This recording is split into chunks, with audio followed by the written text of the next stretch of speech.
environmental degradation is a reality that has manifested itself in all the possible ways it can, and I'm not underestimating it.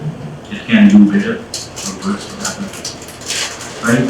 We have been seeing extreme temperatures, climatic variations, patterns are changing. We are facing heavy floods. Recently, the 2022 flood, Pakistan, heat waves, we have been experiencing them by ourselves, and then droughts as well.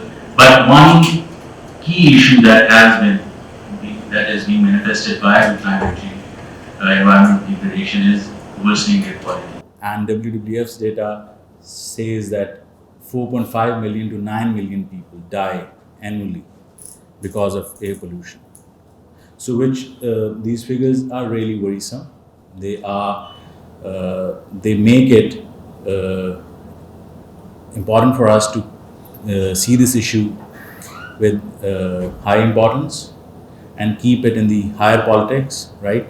So, for that matter, we have CSSPR has arranged today's talk, and the whole idea is to bring on experts from different domains working on this issue and have their input on all the domains possible that can help us tackle this issue.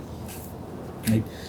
I'm honored that I have been given a chance to moderate this talk, and I'm really thankful to all 5 of you for taking time out on a Monday, first thing in the morning, for the University of Lahore and CSSPR. Thank you so much. I'll start with the introduction of the panelists, and then we can formally start with the talk. So we have on my right side is Maha Husain. Maha Husain is the team lead for the Climate and Environment Initiative and a research associate at the Research Society of International Law, RSIL, Pakistan. She completed her law degree from University of Cambridge. Maha's current research focuses on procedural environmental rights and strengthening mechanisms for implementation of environmental laws in Pakistan. Maha Husain. Then we have Ahmad Rafay. Ahmad Rafay is an environmental lawyer specializing in energy, water, natural resources, and urban infrastructure sectors. Mr. Alam is a Yale World Fellow with vast experience in environmental law and regulations, and regularly advises international financial institutions, the governments, and NGOs on environment, water, sustainability, climate change, energy efficiency, and air quality issues. Mr. Alam has served as the member of Punjab Environmental Protection Cell and as the chairman of Lahore Electric Supply Company and Lahore Waste Management Company. He currently serves as a member of Pakistan Climate Change Council and as a senior advisor to the Air Quality Asia. Then we have Dr. Ahmad Ali Gul. Dr. Ahmad Ali Gul is the director at the Center for Disaster Management at the University of Management and Technology, Lahore. He is also a faculty member of the School of Governance and Society at UMT. He has more than 13 years of experience in climate adaptation, DRR, and spatial technology application in disaster risk management. Dr. Gul has worked at the International Center for Water Hazards and Risk Management on the measurements and modeling of fluvial processes in Bangladesh, Japan, and Pakistan. He has his master's and doctorate degree in disaster management from National Graduate Institute of Policy Studies, Japan. Then on my left is Dawar, Hameed. Dawar is a GRI certified sustainability professional, a policy consultant with 8 years plus experience in environmental policy, sustainability and ESG, air quality, energy, and responsible business. He is currently associated with Center for Research on Energy and Clean Air and CSSPR Consultants. He also advises the World Bank in Pakistan, FCDO projects, UN agencies, and Ministry of Climate Change. He focuses on using evidence and innovation to help business and government become environmentally and socially more responsible. And lastly, we have Dr. Kiran Siraj. Dr. Kiran is a multifaceted professional with PhD in Electrical and Power Engineering from Lahore University of Management Sciences, specializing in LV-DC architectures. She serves as a postdoctoral researcher at LAMS, where she is dedicated to climate change mitigation technologies, sustainability, and green buildings. Additionally, she focuses on developing indigenous energy solutions for marginalized communities and advocating for unique needs of women and children affected by climate change. She is also the founder of Women in STEM group, in which she is empowering women in STEM. Thank you very much, everyone, for being here and for giving us an opportunity to learn, and especially to our students. Today's seminar it's really close to my heart for a purpose that, being born and raised in Lahore, I have seen a better Lahore, a very different, as we were discussing, a more breathable and a more green Lahore. But over the years, times have changed. As the nights gets colder, there's another guest that we haven't invited, but it comes, and it's smog, right? So we see dense layer of smog everywhere. And otherwise, other than smog, the air quality generally in summers is also not very good, right? So there was a time when Nasir Kazmi said for Lahore कि शहर लाहौर तेरी रौनक दाएम आबाद तेरी गलियों की हवा खींच के लाई मुझको, बट वो हवा अब जहरीली होती जा रही है, and we are here to talk about it. And the main objective is to raise awareness as University of Lahore's commitment to the SDGs as well. I'll begin formally by inviting Dawar to introduce us with the phenomena of smog and its socio-economic impacts. Thank you so much, Waris, for inviting us, number one. And it's usually this season that we do get invited to these discussions. It's also something that we see that is increasing interest in terms of what universities want their students to be learning about climate change in general, but also environmental pollution in specific, and specifically to Lahore, we have the issue of smog, which is sort of poster child for environmental activation. But I would like to further, tell you that environmental pollution, particularly smog, is something that is a symptom of what we're going through as a city and also as a country.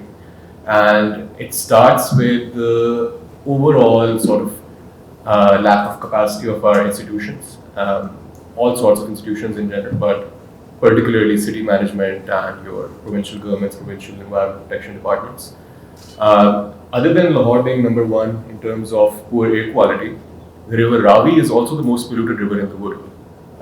So you have these two elements, two very basic necessities of a city, water sources and your air, which is the worst. And of course, it did not happen in a vacuum. It happened over a certain period of time. It happened in front of us as well. Maybe a lot of us were young, so we could not really technically see what's happening. But for example, our parents' generation, people who are in senior government offices right now, it happened in front of them. So in a sense, we ignored a lot of these issues and we thought that by ignoring them, they will simply vanish. That, of course, is not the case. Every city goes through its transformation. In most cases, large cities around the world have gone through similar stories. You have examples of Beijing, you have examples of Chicago, Los Angeles, New York, London, Berlin. All of these big cities at a certain time in their development trajectory went through a worse kind of environmental transformation, but they also realized fairly quickly. They also realized within 5 to 10 years that this is how it cannot be done. There's obviously a better way to do this. And then their transformation journey started. On paper, we have evidence very closely from Beijing, but of course, there are historical stories of how cities came up. In our neighborhood, India, for example, has big cities which are going through similar smog episodes. There have been attempts. Certainly, their attempts are much more advanced than us, but they're still struggling to clean up there. There has not been any large marginal differences over the past few years. And of course, they also sort of think like us that development can only be done in a certain way, people will act in a certain way. So what's the point of doing advanced sort of interventions that this would not happen? An example of this, you might have heard that a couple of years ago, there was the odd-even system in Delhi. So odd-even system is not something that India came up with. It's been practiced still practiced throughout Southeast Asia, South America, cities with cities with not advanced public transportation systems, so they still require the cars. But they do the odd-even system, which is simply allowing certain license plates on one day and then even numbers on the other day. But India did it for like 3 months and they said, our people can't do it. Hum log nahi karenge. And I'm 100% sure when we try to implement it here, that would be the answer. Your transportation secretary, your chief minister's office, they would give you similar answers because there is this inertia in our systems that prevents change. So that's just one example. But here, to set the sort of context for this discussion, I would rather, not go into what can be successful, what people like this or not. There are certain things that just must be done. It would be beyond what the government likes, it would be beyond what the people like, it just has to be done because there's no other way. So number one, we're the most polluted. We have actual numbers now. The most recent World Air Quality Report says Lahore had the worst air quality throughout the year. At number 5, there's Peshawar. So it's not just Lahore. So you have 2 cities, 2 provincial capitals, which are the worst, and then smaller cities. Faisalabad, Gujranwala, Sheikhupura, they're also among there. Islamabad is the 14th most polluted capital city. So our imagination of Islamabad, the green or Islamabad, all of this and that, that's just our imagination. That does not exist on paper. So we have to realize that it's obviously Lahore is the poster child, but it's becoming a countrywide issue. And one other fact that recently came, to light was that it's this whole idea that regions, get to experience air pollution in similar levels. So it's not just Lahore, across the border, Amritsar, all the way till Delhi, it's a similar situation because air pollution, your emissions, your aerosol emissions, PM 2.5 levels, they're not going to really care about what the physical boundary says. They're not going to stay in Pakistan or India. They travel here and there. As monsoon winds travel, they also travel. So we have certain information in front of us. The point now would be to how to act on it. Now this discussion usually becomes a little convoluted in the sense that why should we act on it? Why should the government, why should the private sector, why should students act on it? Everyone we interact with then comes up to the point that it's the public health impact that requires you to act on it. Because public health, all of your health, my health, if you have little children at home, if you have elders at home, they're much more worse impacted. But public health is the number one issue we should be discussing this issue more openly and also at the government level, even to the national security level. I was having this discussion with another economist, and we know that there are studies which say that students up to university level, school students much worse, but up to university level, on a polluted day, you're much more likely to score worse on a test than any other clean air.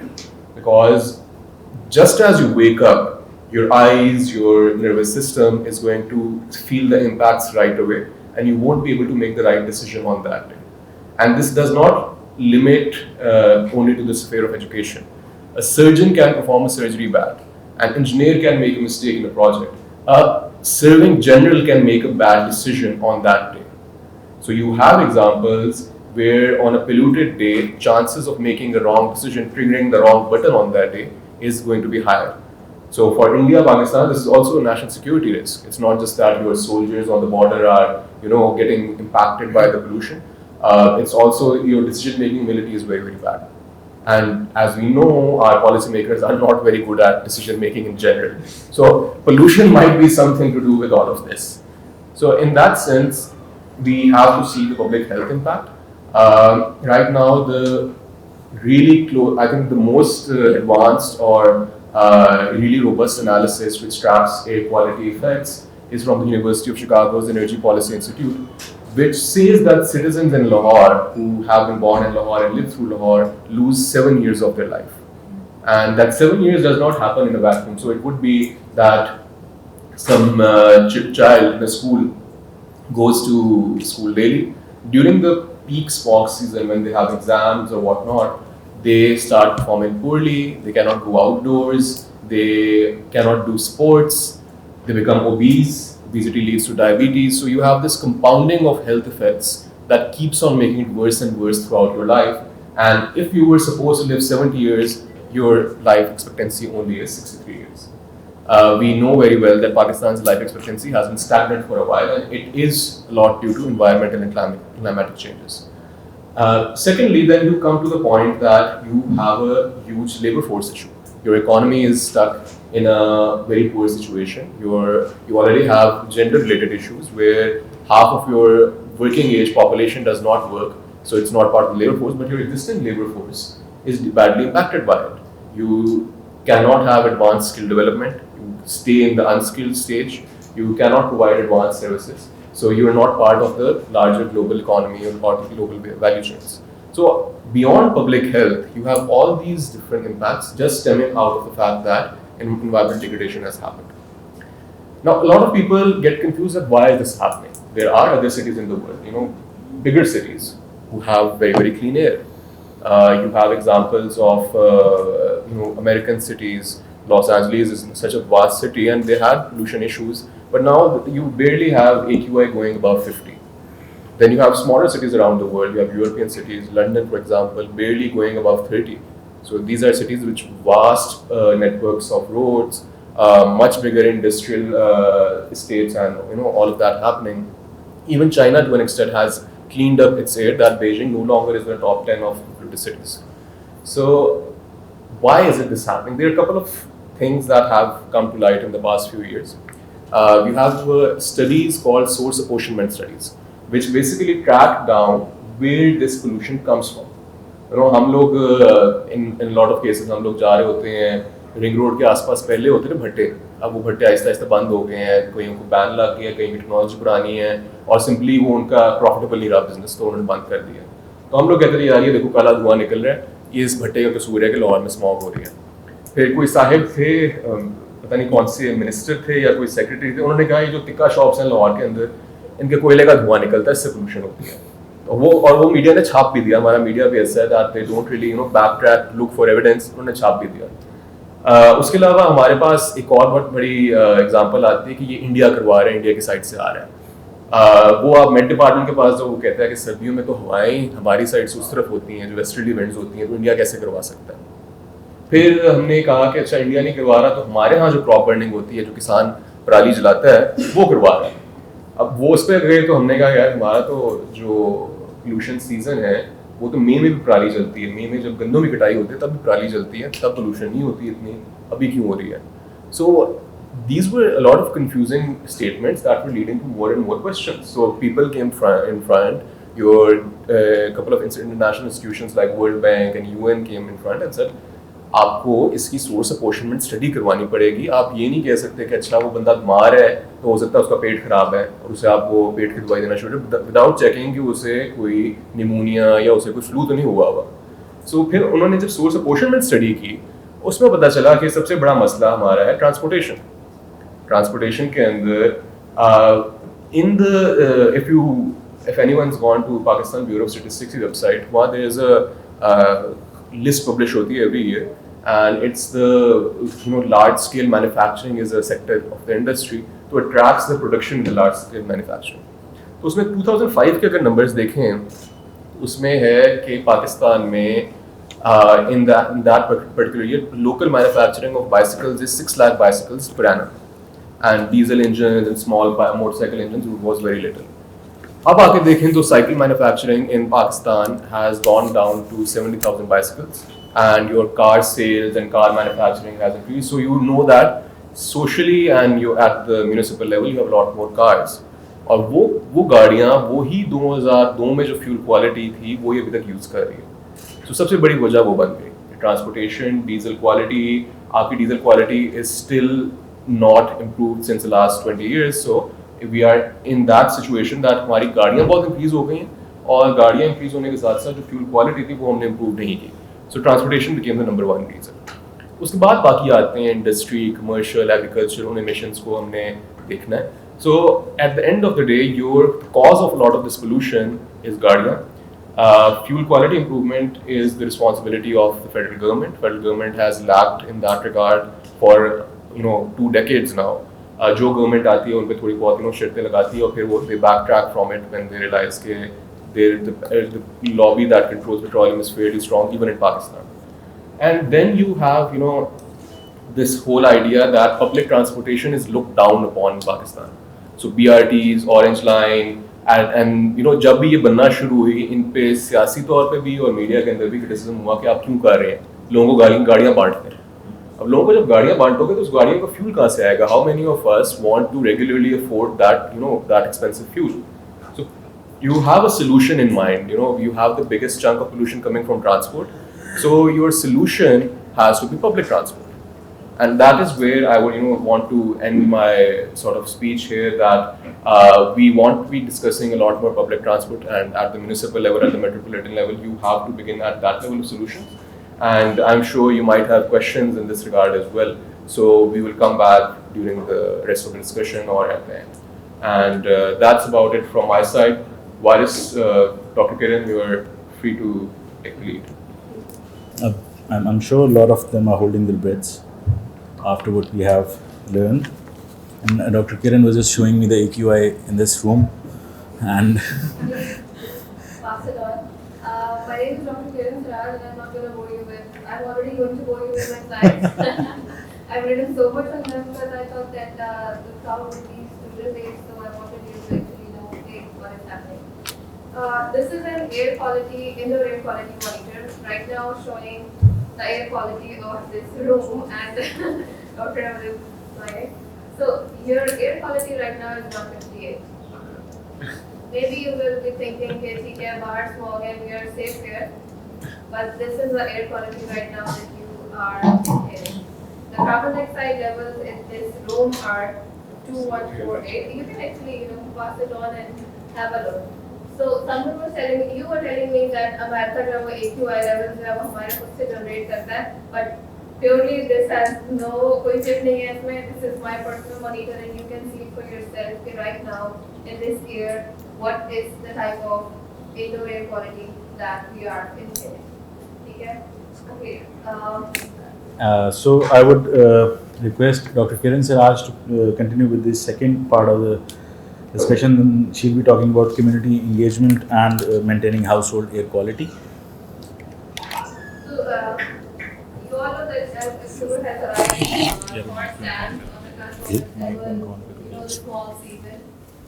More than just a season, it's the weather transition. This phase throughout the city and murky haze masking its busting life. As you can see, the blue color clouds will now be turned into brownish. कुछ लोगों को actually वैसे पसंद होते हैं ये mysterious से लोग. But this is something that we all should, combine, and we have to tackle this situation.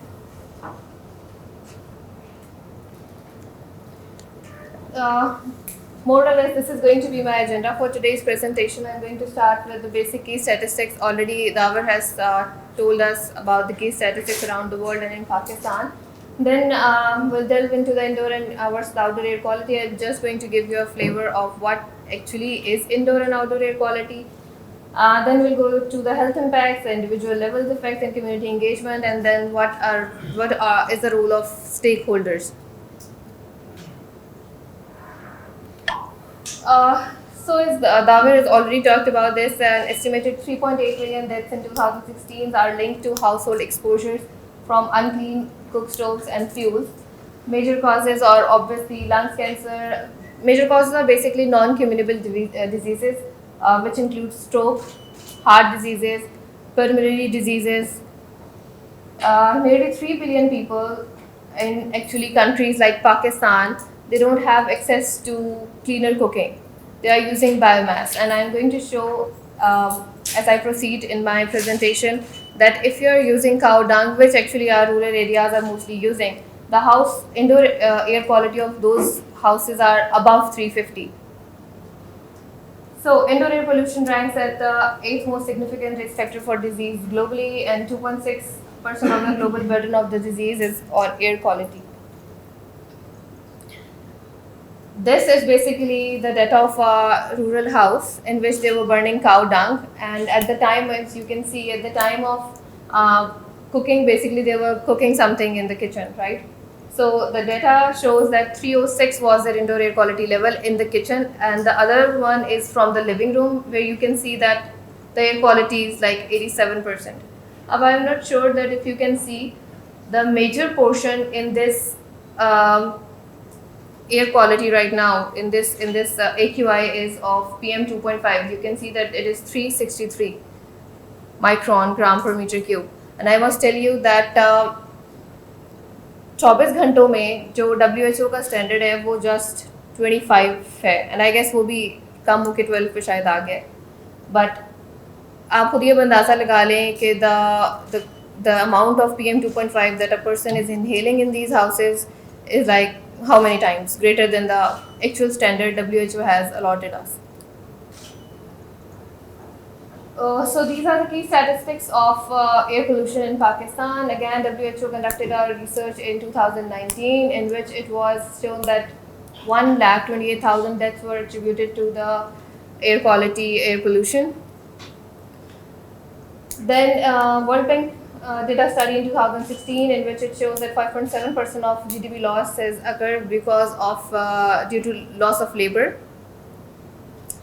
Dawar has already told you that we are going to be the number one, city. हम first number पे होंगे और 300 से ऊपर हमारी air quality जाएगी. It's not, और क्या I guess कल ही मैं देख रही थी तो it was 250. ज़्यादा दूर नहीं है कि 300 से above पे चली जाए. So again, these are all those statistics जो आप लोगों ने already देख लिए हैं. If anybody needs this presentation, I can give it to them. So basically, what is an indoor and outdoor air quality? As such, name से ही आपको अंदाज़ा हो रहा होगा that indoor air quality की जब हम बात करते हैं, it's refers to the air quality within and around the building, especially concerning the health and comfort of the occupants that are living in that building, right? And outdoor air quality refers to the air pollution that we see outside. Major pollutants of both of them are more or less same, but indoor air quality के अंदर जब हम बात करते हैं तो mold spores, pollen, pet dander and VOCs वगैरह भी शामिल हो जाते हैं. ठीक है. इन्फ्लुएंसेस या जो फैक्टर मेजरली इम्पैक्ट कर रहे होते हैं इंडोर एयर क्वालिटी को, उनमें जो मेजर चंक है that is of cooking and heating. इसी तरह से अगर हम आउटडोर एयर क्वालिटी की बात करें तो जो major chunk outdoor air quality को AQI को ख़राब कर रहा होता है that is vehicles and industrial emissions, right. But चलो इस पर हम नेक्स्ट पे आते हैं. अच्छा, many of you have seen these colours I guess. जब आप AQI अपना देखते होंगे वेबसाइट AQI के ऊपर या जब भी आपको के सामने आता होगा तो आपके सामने कलर्स आते होंगे. तो what these colors tell us that, for example, right now the air quality monitor is showing red. It means that it's unhealthy for general public, and the general public may experience health effect. Member of sensitive group, people that have asthma or any kind of pulmonary disease, they will suffer more when the AQI is in this red region, right? And by the way, mostly हमारा ये purple पे जाता है, but we don't take any actions. In countries, the developed countries, they actually communicate it to the schools and universities, and they actually shut it down. Wildfires जब normally हो रही होती हैं तो AQI levels बहुत ऊपर जाते हैं. किसी भी developed country के, for example, अभी ऑस्ट्रेलिया में एक wildfire का phenomena हुआ था तो पर्पल के ऊपर उनकी जैसे ही गई है they shut down every place. They communicated it और उनके सारे प्लेसेस शट डाउन हो गए थे. ठीक है. This is there normal practice. I was telling you about the WHO standards. These are the standards that WHO has allotted us. For example, if we talk about PM 2.5, so 24 और का जो mean है PM 2.5 का वो 25 microgram पर metre cube पे होना चाहिए, और अगर हम उसको एनुअल मीन पे ले जाएं तो वो 10 माइक्रोग्राम तक पर मीटर क्यूब पे जाना चाहिए. और अभी जो मैं आप लोगों को रीडिंग्स दिखा रही थी एक्चुअली अगर आप देखें अपनी रीडिंग ही राइट नाउ तो वो भी इससे ऊपर आ रही होगी. तो we are way more above the standards of WHO. This is just an infograph just to let you know more about the indoor air quality, the symptoms of indoor air quality. I don't know if you can see it, but respiratory systems के जो symptoms हमें mostly आ रहे होते हैं, they are sneezing, shortening of breath, wheezing, asthma symptoms और frequently respiratory infections. इसी तरह से अगर हम allergic reactions की बात करें तो nasal congestion, runny noses, itchy, watery और red eyes. मेरा ख्याल है ये symptoms more or less हर रोज़ हर बंदा जो है वो experience कर रहा होता है, बट हम कभी उसको इतना टाइम नहीं होता ना हमारे पास कि हम सोचें कि क्यों हो रहा है. इसके अलावा अगैन इरिटेशन है. जिन लोगों के लिए ऑलरेडी इस तरह की, यानी जो लोग ऑलरेडी प्रोन हैं या ऑलरेडी बीमार हैं, उनमें आप एल्डरली ला सकते हैं, या जो बच्चे बिल्कुल पैदा हुए हैं जो कि they have zero defence system, they have zero immune system right then when they are born, उनके लिए ये चीज़ें आर एक्सट्रीमली टफ. एक हेल्दी बंदे के लिए शायद वो चीज़ें उस तरह से इम्पैक्ट ना कर रही हों, but for a person that is for a baby और for a person that has those kind of problems, उनके लिए वो चीज़ें जो है वो बहुत ज़्यादा इम्पैक्ट रखती हैं. ठीक है. Again sources of indoor air pollution में मोल्स एंड बैक्टीरियाज आ जाते हैं. ठीक है, आपने देखा होगा आपके वॉशरूम्स में अक्सर मोल्स लगे होते हैं, दे आर ऑल्सो हैज़र्डस। ये कोई ऐसी चीज़ नहीं होती जिसको आप ऐसे ही रैंडमली लें and you think okay fine it's no worries. इसके अलावा VOCs आप स्प्रेज कैन स्प्रेज करते हैं या परफ्यूम स्प्रेज करते हैं, they are extremely dangerous as well. इसके अलावा क्लीनिंग प्रोडक्ट्स के जो केमिकल्स हैं जो हम ऐसे ही थ्रो करते हैं, we don't even think about कि उनका इम्पैक्ट क्या हो रहा होगा हमारी हेल्थ पे, they are actually indoor air pollutants. Cigarettes and tobacco smokes, animal hair, dust mites, conversion gases, carbon monoxide, and gases including radon. Okay. So now there are other gases that pollute your indoor air quality, but they are not included in the AQI. For example, a gas radon that is born because of the decay of uranium, and it's normal that वो होती है और आपके cracks के through, घर के जो cracks होते हैं उसके through indoor enter होती है. इट्स एक्सट्रीमली डेंजरस, बट हम AQI के अंदर उसको शामिल नहीं करते because of the active time something, इस तरह से कुछ, obviously chemical engineer would know better, तो उसको हम AQI के अंदर शामिल नहीं करते. So the major chunk of our indoor air quality is polluted by the heating and cooking phenomena that we are doing, specially on solid fuels. Why indoor air quality is important? Because 90% of our lives are spent indoors. We are eating, we are resting, we are playing, or we are just sleeping. तो हम indoors ही होते हैं, and that actually is 90% of our lives that we are spending on a weekend even we are at our homes, right? Secondly, studies have shown that indoor air quality basically is 2 to 5 times more dangerous and more polluted than outdoor air quality. और शायद उसको अभी आप लोगों ने visualize भी कर लिया होगा कि right now the indoor air quality of this room, जो कि हम सोच रहे हैं कि it's very clean, अच्छे HVAC systems काम कर रहे हैं, ventilations काम कर रही हैं, but still the air quality of this room is I don't know what right now, but 158, and it's in the region red region, right? So this is another thing, and other than diseases, the indoor air quality also causes some syndromes, in which the most common issue is sick building syndrome. हम में से majorly सबको हो रहा होता है, but again हम नींद आ रही है, थिंग्स लाइक दैट, लेकिन हम कभी उसको उस तरीके से सोचते नहीं हैं. But actually it's a medical condition affecting building occupants. The symptoms include acute health effects or discomfort, strongly linked to time spent within the affected building, and it is often contributed to poor indoor air quality, right? So, again, we don't have any data, and I cannot emphasize it more. We don't have any data related to indoor air quality. I don't even think that we even have indoor air quality monitors right now working in even larger building. For example, I don't think in even packages mall there will be an indoor air quality monitor. No. So the data of indoor air quality monitoring की अगर हमारे पास नहीं है तो ये sick building syndrome वाले data तो हमारे पास हो ही नहीं सकते, उनकी तो सोच नहीं सकते हम. लेकिन अगर हम US में देखें तो 1 out of every 4 building is considered sick.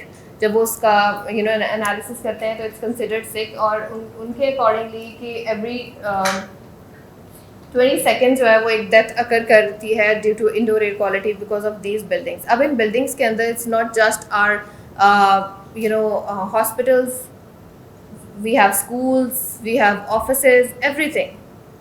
सो अगर आप सोचें कि अभी अगर इस बिल्डिंग का भी इवन हम एनालिसिस करें तो this will be confirmed as a sick building, जिसके occupants will be having this sick building syndrome. लेकिन हम क्या करेंगे, हमें ये वाले जब इफेक्ट्स आना शुरू करेंगे तो विल जस्ट ऑर्डर के चाय ला दो, हमें नींद आ रही है, ठीक है, और मेरा ख्याल है कि दिन में 4 से 5 चाय के कप हम पी जाएंगे क्योंकि हमें नींद आ रही होगी, या फिर हम पानी के छपके मार आएंगे, कुछ इस तरह की चीज़ें, क्योंकि हम बहुत अच्छे लोग हैं, हम ज़्यादा टेंशन देते नहीं हैं लोगों को. But this is something that the organisation communities are coming stronger for these things.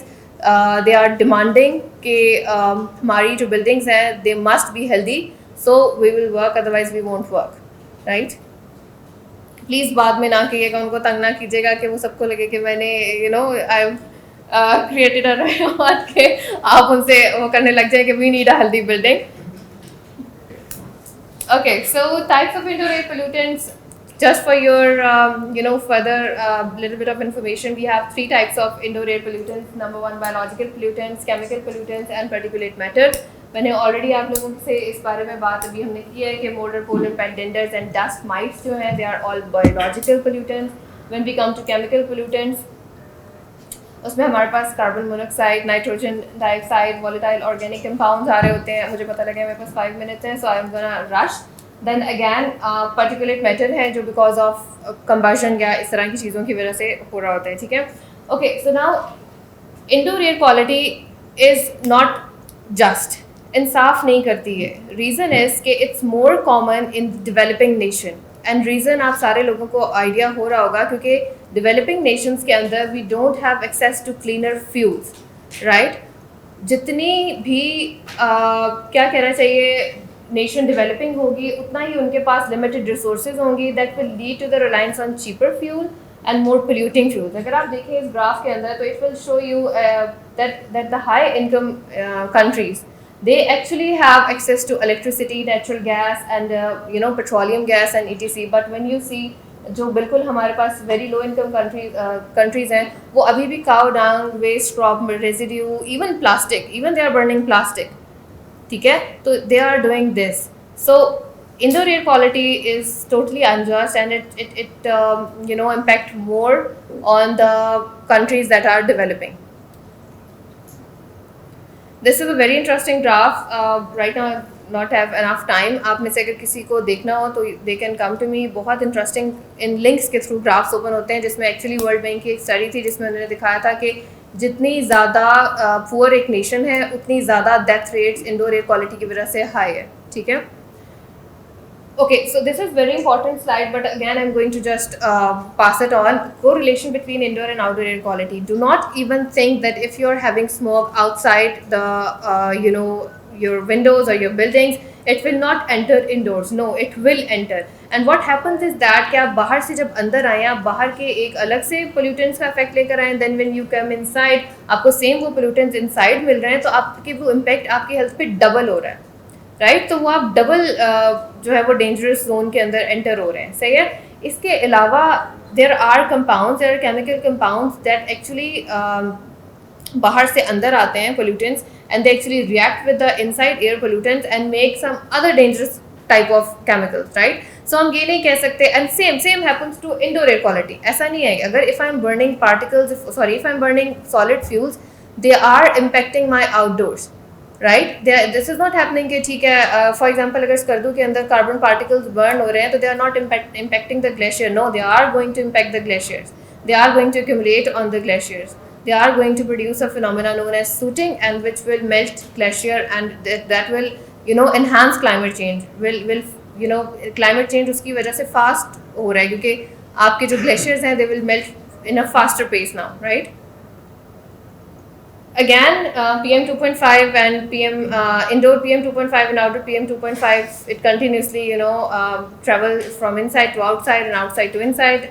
I don't have much time, so I'm just gonna go to fewer things that as an individual we can do.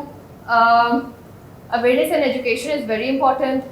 Optimal ventilation is very important. Right now in this room we don't have enough ventilation. That's why carbon dioxide is accumulating, and that's why we are having that AQI जो आपको भी नजर आ रहा होगा. Again, limiting indoor pollution and limiting outdoor pollution as well. Natural solutions में there are plants. It's a myth, but they can absorb some kind of particles and some kind of gases. So there are indoor plants that you can plant inside. Some of them are spider plants, snake plants, peace lilies. You can have more information on. I have all these plants in my home, by the way. Then regular cleaning of HEPA filters we must have. जैसे आपका smog season अभी आ रहा है, आप लोग individual level पे ये कर सकते हो कि have air filters that are certified and that will not only वो सारे फिर चीज़ें cover कर रहे होते हैं, particulate matter से लेके the gases that you are absorbing, they will tackle that as well. As a community, what we can do is so there are like lots of examples around the world. I had those examples, but I don't have enough time. But there are lots of examples around the world that are happening right now. They are carpooling, they are indoor plant initiative, they are community works, they are even adding indoor air quality to the curriculum of young children, like for 5 से 6ठी जमात या 7वीं जमात के जो बच्चे होते हैं, because you know they are prone to learning, वो ज़्यादा easily adopt कर लेते हैं. तो देर आर करिकुलम डेवलपमेंट्स जिनके साथ अभी भी मैं काम कर रही हूँ. हम उसके अंदर इंडोर एयर क्वालिटी के स्पेसिफिक करिकुलम डेवलप कर रहे हैं टू लेट देम नो कि वो किस तरह की इंडोर एयर ब्रीथ कर रहे हैं, what they can do about it.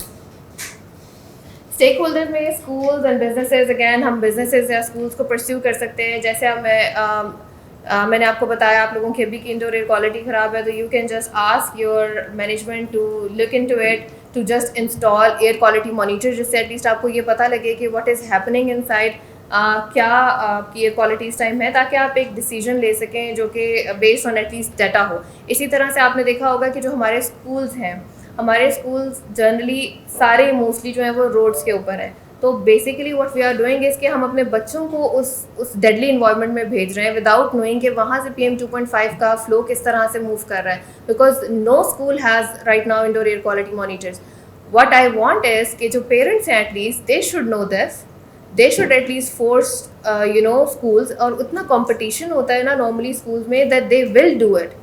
If you will say कि no हमारे बच्चे we are concerned about their health, we are not sure that they are breathing air that is safe, so you have to install an air quality monitor, and then you have to come up with, you know, ventilation system or air purifiers or filters, right? So this is something that we as a community have to come and engage ourselves, and we have to pursue these kind of stakeholders, right?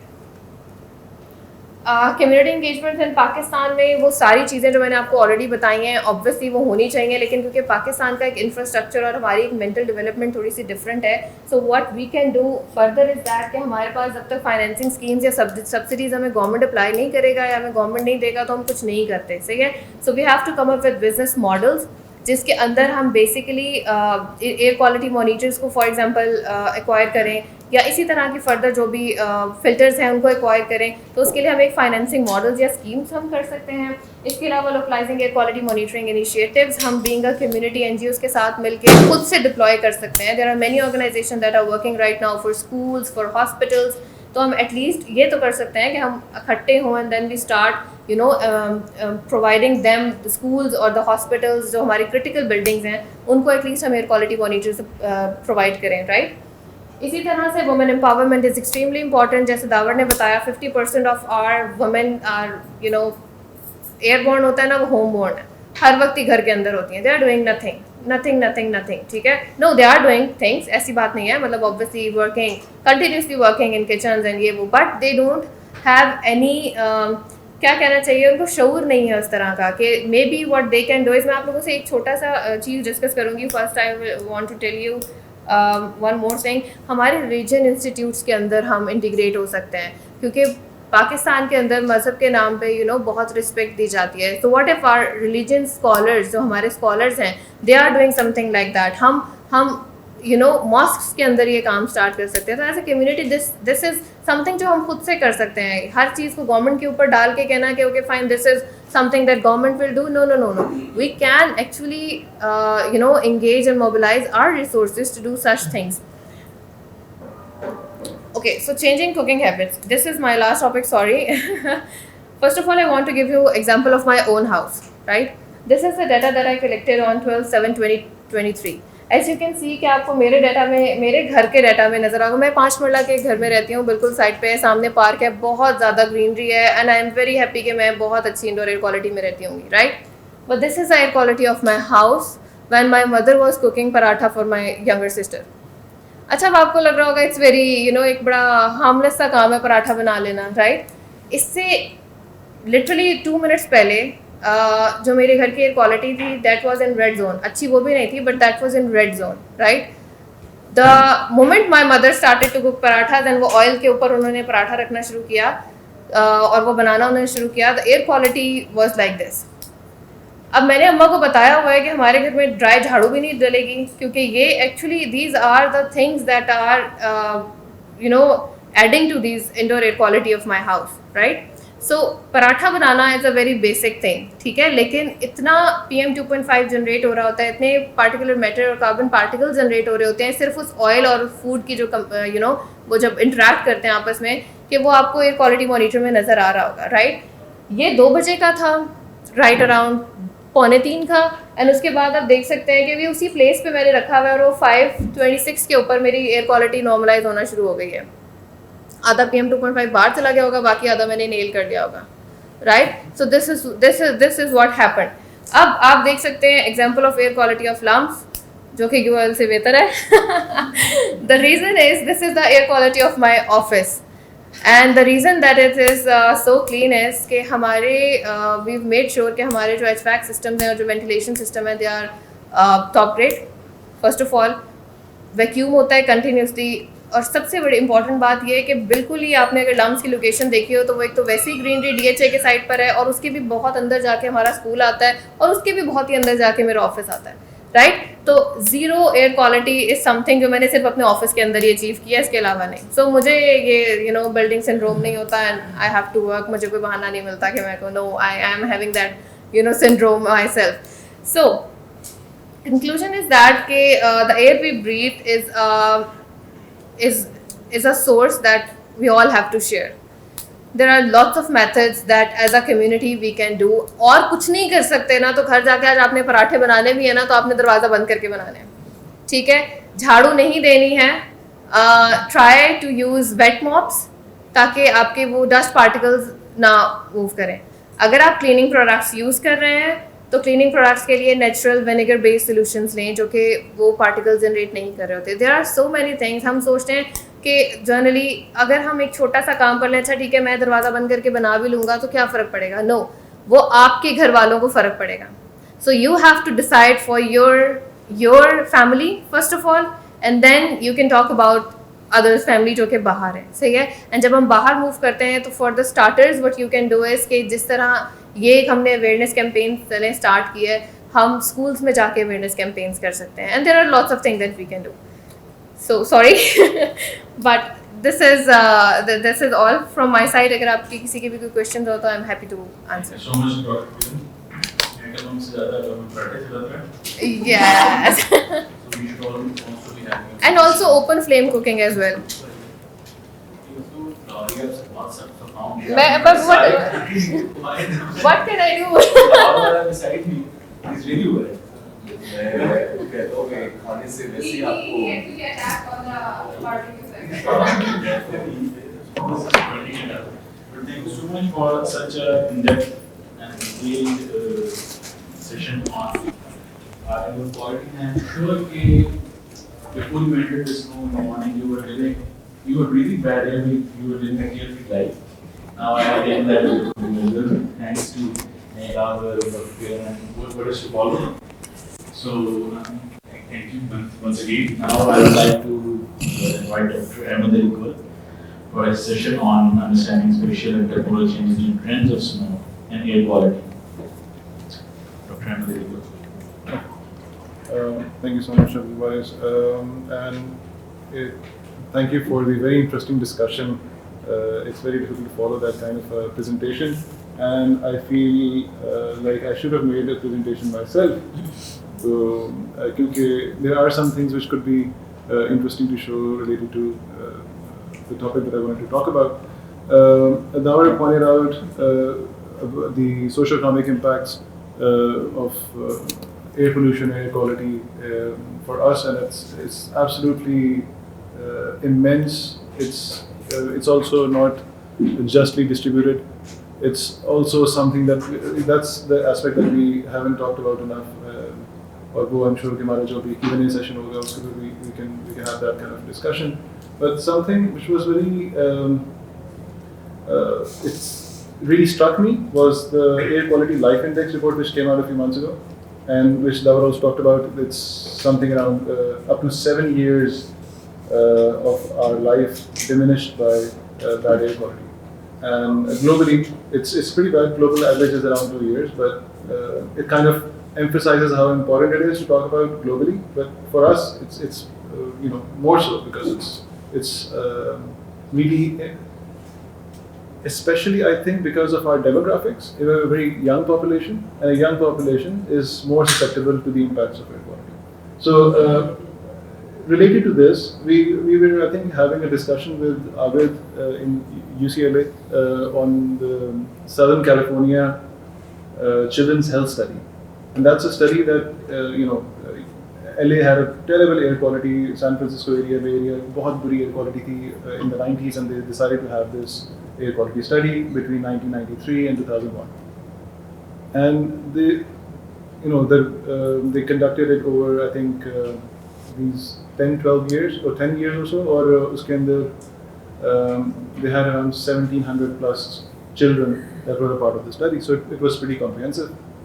And they found out that there were a lot of long-term impacts, permanent lung damage in those children, and it was as if they were growing up in a household where both the parents smoked, right? Or now a lot of people in Pakistan is smoking ki bhi awareness nahi, they're like, I think that doesn't sound too bad. Lekin it's terrible because of course the permanent lung damage part and how it hinders their development over the long run.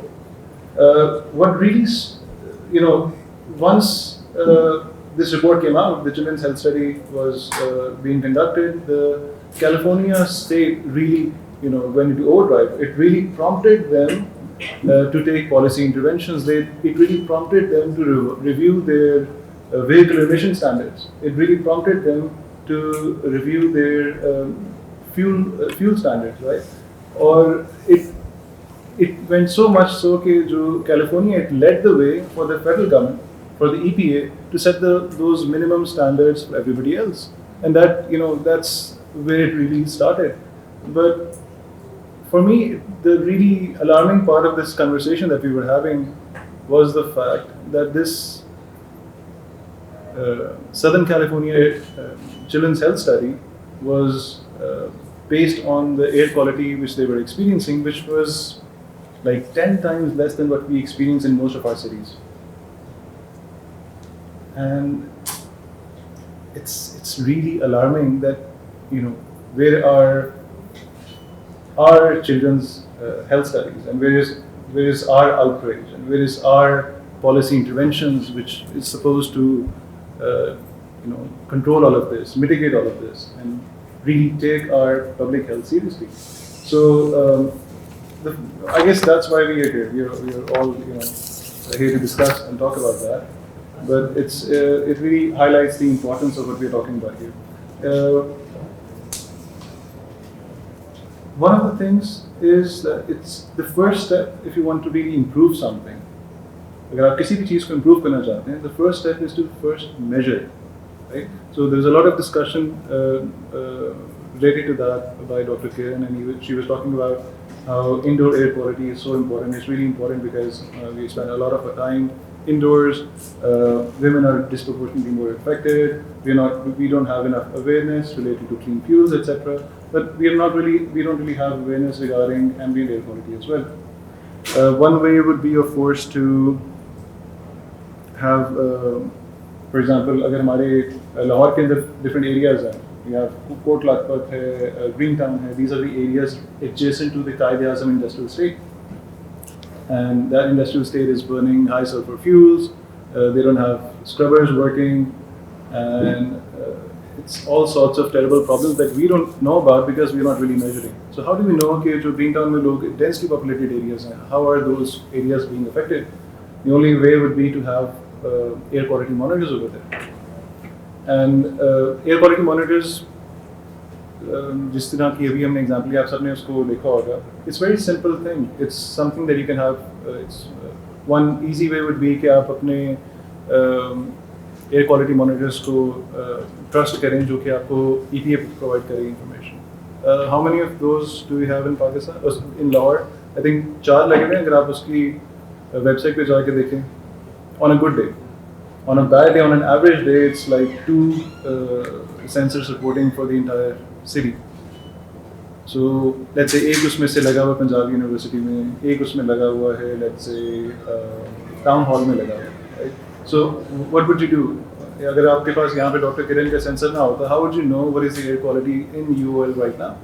There's no way to find out. So the one easy way could be everybody has such low-cost air quality sensors that we saw today, and we can install them in our homes, in our offices, especially in a place like, let's say, UOL, where we have 35,000 students. अगर हमें पता हो कि आज की air quality क्या है, तो okay, if it's that bad, then we probably need to wear a mask. we probably need to think कि अच्छा यार आज बाहर running नहीं करनी चाहिए, right? So there are a lot of things that you would do if you knew what the air quality was, and similarly this information is very important for the policymakers as well. कि किस तरह से again areas में किस किस्म की pollutant levels ज़्यादा हैं, and what are the sort of appropriate intervention that need to be taken उसको कम करने के लिए. So yeah, एक आसान तरीका ये हो सकता है, we have lots of low quality low cost air quality monitors, लेकिन इनको low cost air quality monitors को लगाना एक थोड़ी सी हर्डल आएगी बीच में. जो हमारा रेगुलेटर है EPA वो नाराज हो जाएगा, वो कहते हैं मैं तो मानता ही नहीं. अभी recently we had an event in Punjab University. There was some mid senior level guy from EPD and he was saying कि ये जो लो कॉस्ट सेंसर्स हैं ये अच्छे नहीं होते, ये वही कि किसी वेस्टर्न कंट्री से आए हैं, this part of the propaganda and a lot of people who talk about the data from low cost sensors including doctor Kiran, ये सही लोग नहीं, ठीक है. So it's really important to understand कि इफ वन अगर आपका कोई रेगुलेटर ऐसी बात कर रहा है तो उसको आसान तरीका ये है कि देखें, if you can't install a dense network of air quality monitors, then at least don't stop people who are trying to do good. Okay? And yes, it could be, let's say, 95-98% close to what the reference grade monitor would say, but don't let perfect be the enemy of good. Okay? It doesn't mean you have to stop people from installing these air quality monitors in their homes and their workplaces. Right? So ये एक चीज़ है जो कि हमें अपने regulator को समझाने की ज़रूरत है. And of course, अगर वो उनके अपने भी वेस्टेड इंटरेस्ट हैं कि अगर लोगों को वाकई में पता लग जाए कि क्वालिटी कितनी ख़राब है और पराठे बनाने से कितना नुकसान हो जाता है या बारबेक्यू से कितना नुकसान हो जाता है, then they'll have to do something about it, right? तो वो अपना काम जो है उसको कम करने के लिए या उसको आसान बनाने के लिए या रियल सिचुएशन से लोगों को oblivious रखने के लिए they do these kind of things, and it's a very standard सरकारी procedure. I hope there is nobody from EPD in this audience. लेकिन इट्स अ वेरी स्टैंडर्ड सरकारी प्रैक्टिस. तो एक और चीज़ जो है हम कर सकते हैं rather than having this in situ monitoring या ग्राउंड बेस्ड मॉनिटरिंग, एक और चीज़ हो सकती है, उसको कहते हैं remote sensing. Is there any person who is familiar with remote sensing, the term remote sensing? Remote sensing बिल्कुल वैसा ही है जिस तरह इसका नाम, इसके जो वर्ड्स है उससे क्लियर होता है. Remote sensing means you sense something but remotely. जो इन सीटू सेंसर्स हैं they are physically you can see them, जहाँ पे वो पड़े हैं वहीं की वो एयर को सैंपल करके they have usually have a small pump और उसके अंदर एक सेंसर लगा होता है व्हिच टेल्स यू कि कितनी पोल्यूशन है उसमें. जो रिमोट सेंसिंग apparatus होता है वो होता है either let's say usually when we talk about remote sensing people who are familiar with it, they think of it as satellite based platforms. ये सैटेलाइट का कोई प्लेटफॉर्म है, वो उसकी सनलाइट की जो रिफ्लेक्शन है ऑफ द अर्थ उसके अंदर से मेजर कर रहा है कि what's happening above the surface of the earth, ठीक है, और at the surface on the above the surface. तो आपने जितने भी गूगल मैप्स के ऊपर अगर आप सैटेलाइट इमेजरी ऑन करें तो you see a wonderful picture, you know अगर इस्लामाबाद देख रहे हैं तो आपको ग्रीन हिल्स नज़र आ रही होंगी और all that.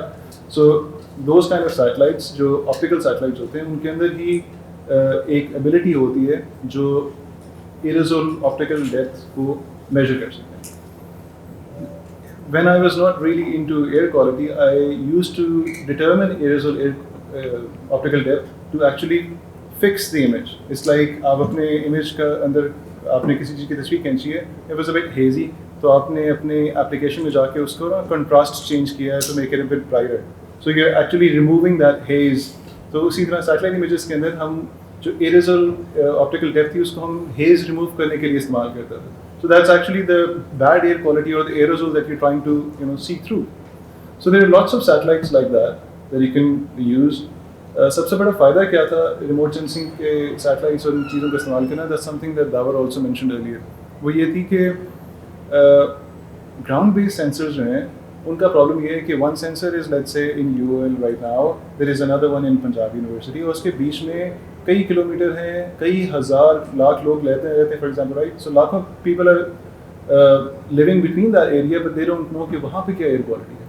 They could be sources of emission between Punjab university and UOL, या फिर UOL के पास सुंदर इंडस्ट्रियल स्टेट है तो वो भी एक source of information and we want to figure out कि अच्छा इसके अलावा इस एग्जैक्ट लोकेशन के अलावा क्या किस तरह से स्पेशली वेरी कर रही है air quality and to figure that out it's easier to use remote sensing data because it gives us spatially distributed information और एक और फ़ायदा ये होता है कि अगर ख़ास तौर पे अगर हम सैटेलाइट बेस्ड प्लेटफॉर्म इस्तेमाल करें satellite is in the orbit ठीक है वो आपको कंटिन्यूस ऑब्जर्वेशन दे रहा है which can help you understand long term patterns and continuous observation से आपको और बहुत सारी चीज़ें मिल जाती हैं तो आपको एनालिसिस करना ऑब्जर्वेशन करना आसान हो जाता है लेकिन it is in no way it is important to understand कि जो सैटेलाइट डेटा और ग्राउंड बेस्ड ऑब्जर्वेशन है ये एक दूसरे को रिप्लेस नहीं कर सकती ठीक है जहाँ पे point based measurement is important for us वहाँ पे satellite data is also very important for us I understand कि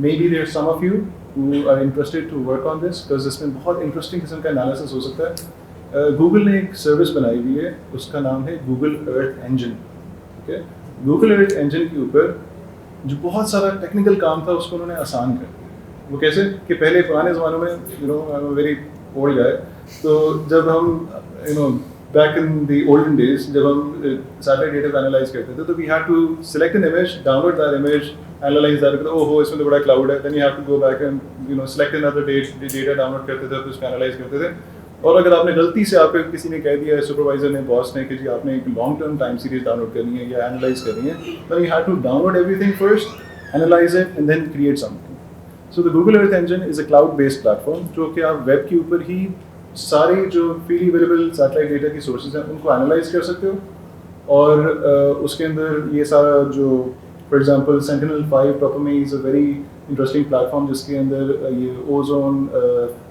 जो ओजोन है मीथेन है उसके अलावा सॉक्स हैं नॉक्स हैं उनकी तमाम की मेजरमेंट हो जाती है कार्बन मोनोऑक्साइड भी मेजर हो जाती है और उसकी डिस्ट्रीब्यूशन को आप अंडरस्टैंड कर सकते हो so if you look at that unfortunately doctor Karim की तरह I wasn't thoughtful enough to make a presentation but if you saw a map of let's say socks over Pakistan, you would see hotspots. You'd see locations where there's a bright red hotspots जहाँ पे for example Faisalabad है या लाहौर है या सियालकोट है जहाँ पे हमारी इंडस्ट्रियल स्टेट्स हैं वहाँ पे आपको नज़र आएगा कि सल्फर डाइऑक्साइड की कंसंट्रेशन ज़्यादा है specially average over a few months so that shows कि हमारे जो इंडस्ट्रियल फ्यूल क्वालिटी है वो इतनी अच्छी नहीं है या जो हमारे इमिशन कंट्रोल्स हैं इन इंडस्ट्रियल स्टेट्स में वो अच्छे नहीं हैं so these the kind of tools that we have available right now specially जो रिमोट सेंसिंग बेस्ड है they can inform the decision makers कि कहाँ पे प्रॉब्लम लाई करती है एंड किस तरह कहाँ पे आपने वो अप्रोप्रिएट मेजर्स लेने हैं किस किस्म की आपको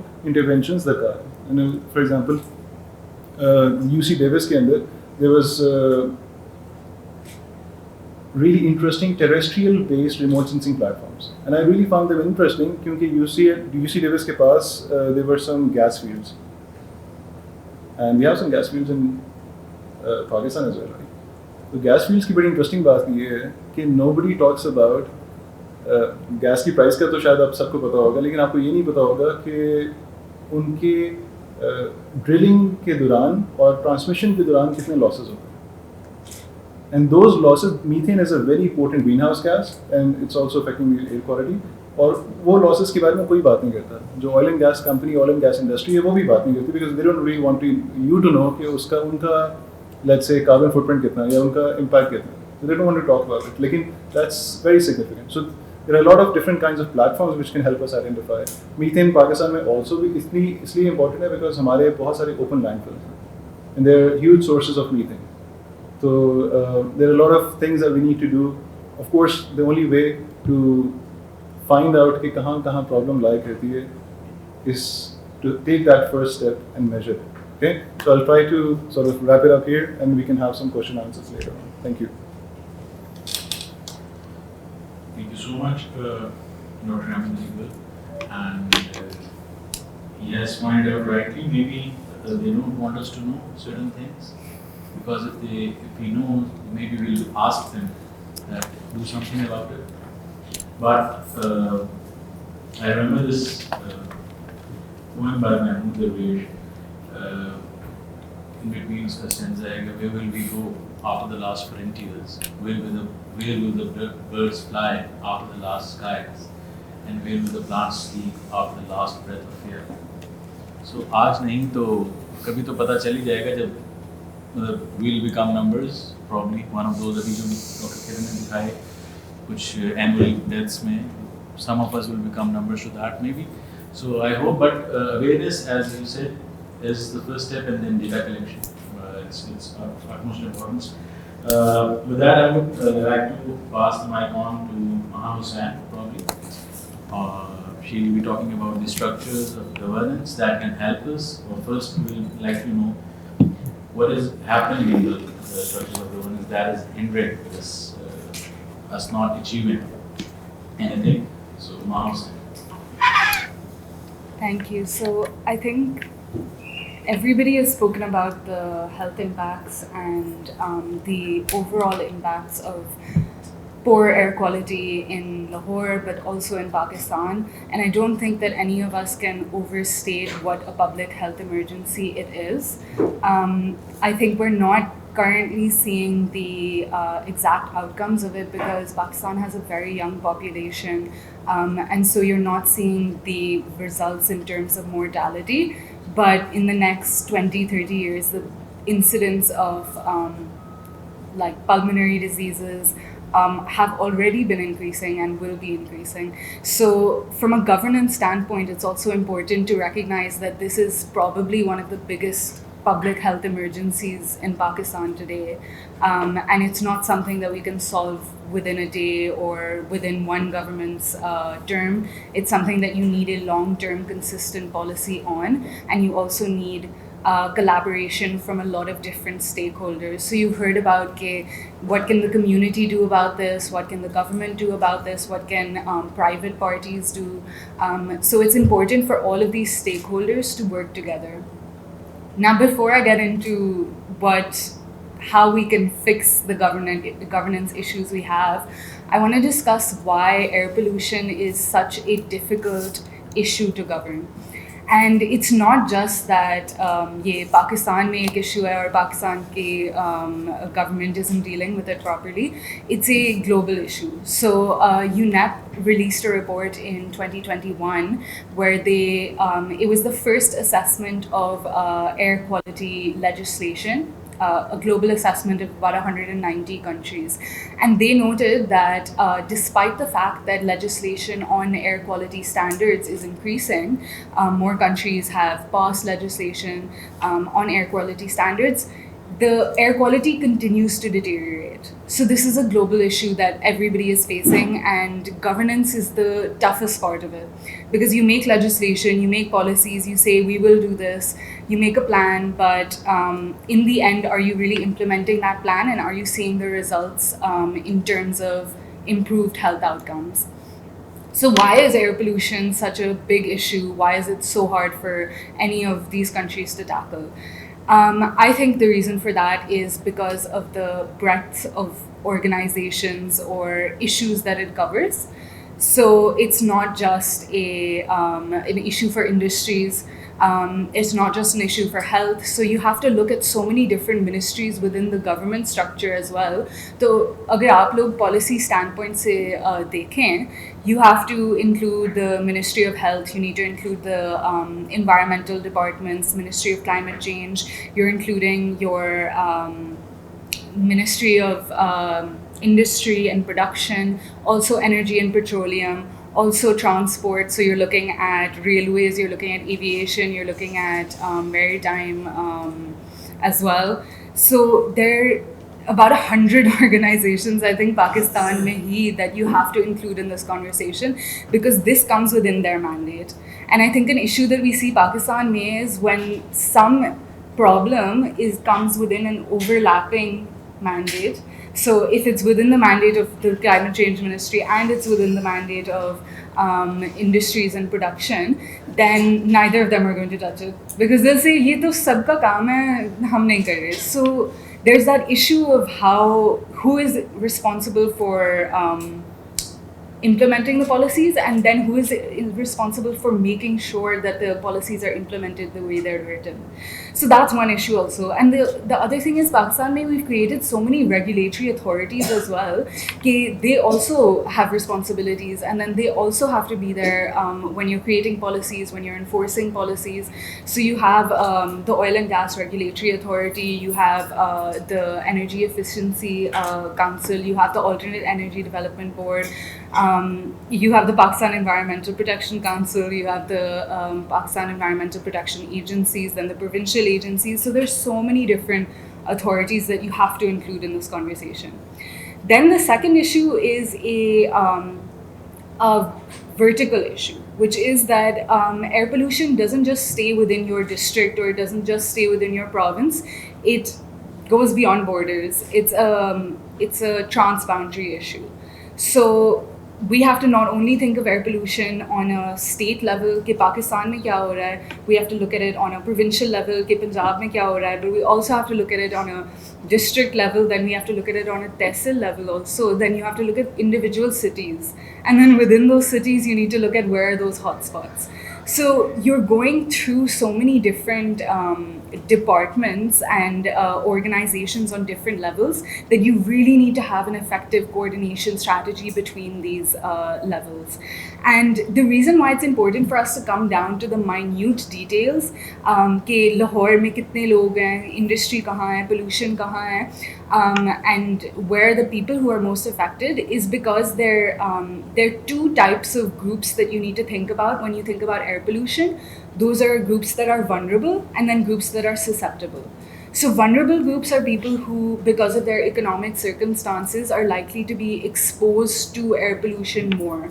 So think of people who have to be outside during smog season because their jobs require it. They don't have the luxury of staying at home when the air quality outside is too bad. So those are people who are vulnerable. Then you have people who are susceptible. And this is people who have pre-existing health conditions. We talked about young children and then the elderly population. So they also are especially susceptible to air pollution because the health impacts on them are going to be greater than any other population. So you need to know कि हमारे vulnerable people कहाँ हैं, where are they working, at what times of day are they exposed to poor air quality. But then you also have to look at where are our most susceptible population, and are they close enough to the health infrastructure that they need if they do eventually fall ill because of poor air quality. So it's just a real big mix-up in terms of how do you effectively govern air pollution. But there are standards. So what do we consider an effective air quality legislation or air quality policy? And there are a couple of things that a couple of points that you can go through to, like a checklist, to see whether Pakistan's air quality policies or legislation is effective. So firstly, you have to have the government develop this policy and review this policy regularly on the basis of the developing science. And also looking at it from a public health standpoint, because that, at least personally, I believe that's the only way we're going to get actual emergency or urgent action on air quality, is when you link it to the health of individuals, the loss of your life expectancy, and then as a result of that, the loss of your economic potential. So Pakistan, with a very young population, if the school-going kids today are experiencing issues and loss of potential within school just because of the poor air quality, then when they enter the workforce, they're going to be a lot less productive as well. So in terms of how can we get policymakers to take action on that, I think highlighting that economic aspect of it as well explains that, okay, it's worth investing in right now because actually you're going to make the productivity of your workforce so much higher, but also because the co-benefits of dealing with air pollution or having effective strategies against it are really beneficial to you. So you're not only going to be tackling your the promises that you've made internationally about climate change mitigation. A lot of times when you're reducing air pollution, then you're also going to be reducing your greenhouse gas emissions. So that'll make us look good on an international scale, but also economically, like if you have more public transit, for example, not only is the air quality going to improve, but actually people's quality of their standard of living also improves, because they then have a much cleaner and easier commute. They're not stuck because some bridge is being built or some underpass is being built. They're not sitting in their cars for 40 minutes getting a headache because of the traffic. So the co-benefits also are something that we need to highlight to policymakers. कि अगर आप ये करेंगे, you will get all of these other benefits. So that's why it's okay for you to invest thoda sa right now, even though it seems like a lot. So then back onto what makes an effective policy. You need to clearly outline institutional responsibility. So it's not just outlining that these are the stakeholders, but saying that the OGRA is responsible for testing these fuels, and it has to test these fuels twice a year, or it has to test these fuels these many times. Make that information publicly available as well. Next, you need to make sure that there's a way to monitor compliance with the standards that you're setting. And you also need to define clear consequences and penalties for when those when that compliance isn't met. Then you also need to have subsidiary plans and programs for individual cities or provinces, and you need to think about how you're going to regulate these issues and what administrative actions you're taking. And lastly, you need to be transparent and you need to be participatory. So the issue of us not having information about what the air quality in Pakistan is a very big issue. Citizens have a right to be involved in that process. So, and this is what I'm most passionate about, it's what I work on. It's your procedural environmental rights. So you have a right to access environmental information. You have a right to be involved, so the right to public participation in environmental decision making. So what that means is that you should have the right to give your opinions when air quality standards, ambient air quality standards are being set in your province, for example. You should be able to give a comment on that as a civil society organization or as an individual as well. Then you should also be able to participate in designing the plans that are then going to solve these air quality issues as well. And lastly, you need to have a right to access justice. And that's your ability to go to the court when your rights are violated. And I think Pakistan is quite good in terms of accessing the courts for environmental rights violations. And that's also where you see a lot of the push coming. And I think that because government is kind of inactive, lethargic with these kinds of issues, or that's why we need to have effective and strong civil society organizations who will hold them accountable. And the way that I think you guys can also hold them accountable is through these procedural environmental rights.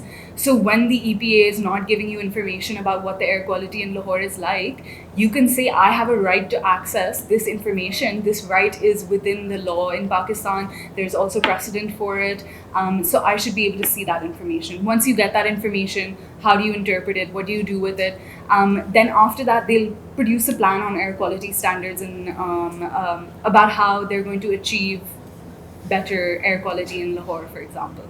And you should say that I have a right to give my opinions on this plan, or any civil society organization has a right to do that. And then when the government does not follow through on the plan the way that they say they will, you have a right to go to court and get some sort of remedy. So I think I'm going to leave it here on these different ideas, and then maybe in the Q&A we can discuss some case studies of effective governance, because I also want to hear from you guys of what you think effective governance looks like. I don't think there are many examples Pakistan that we can talk about, but there's some interesting cases. Thank you. Thank you so much, Maha. And since Maha left us all at court, I would like Kiran to take over since... Let me start with some law then, what I'm familiar with. We have a constitution that says you have the right to life.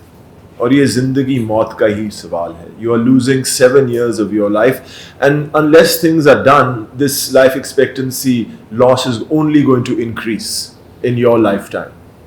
Okay, the air pollution isn't getting better.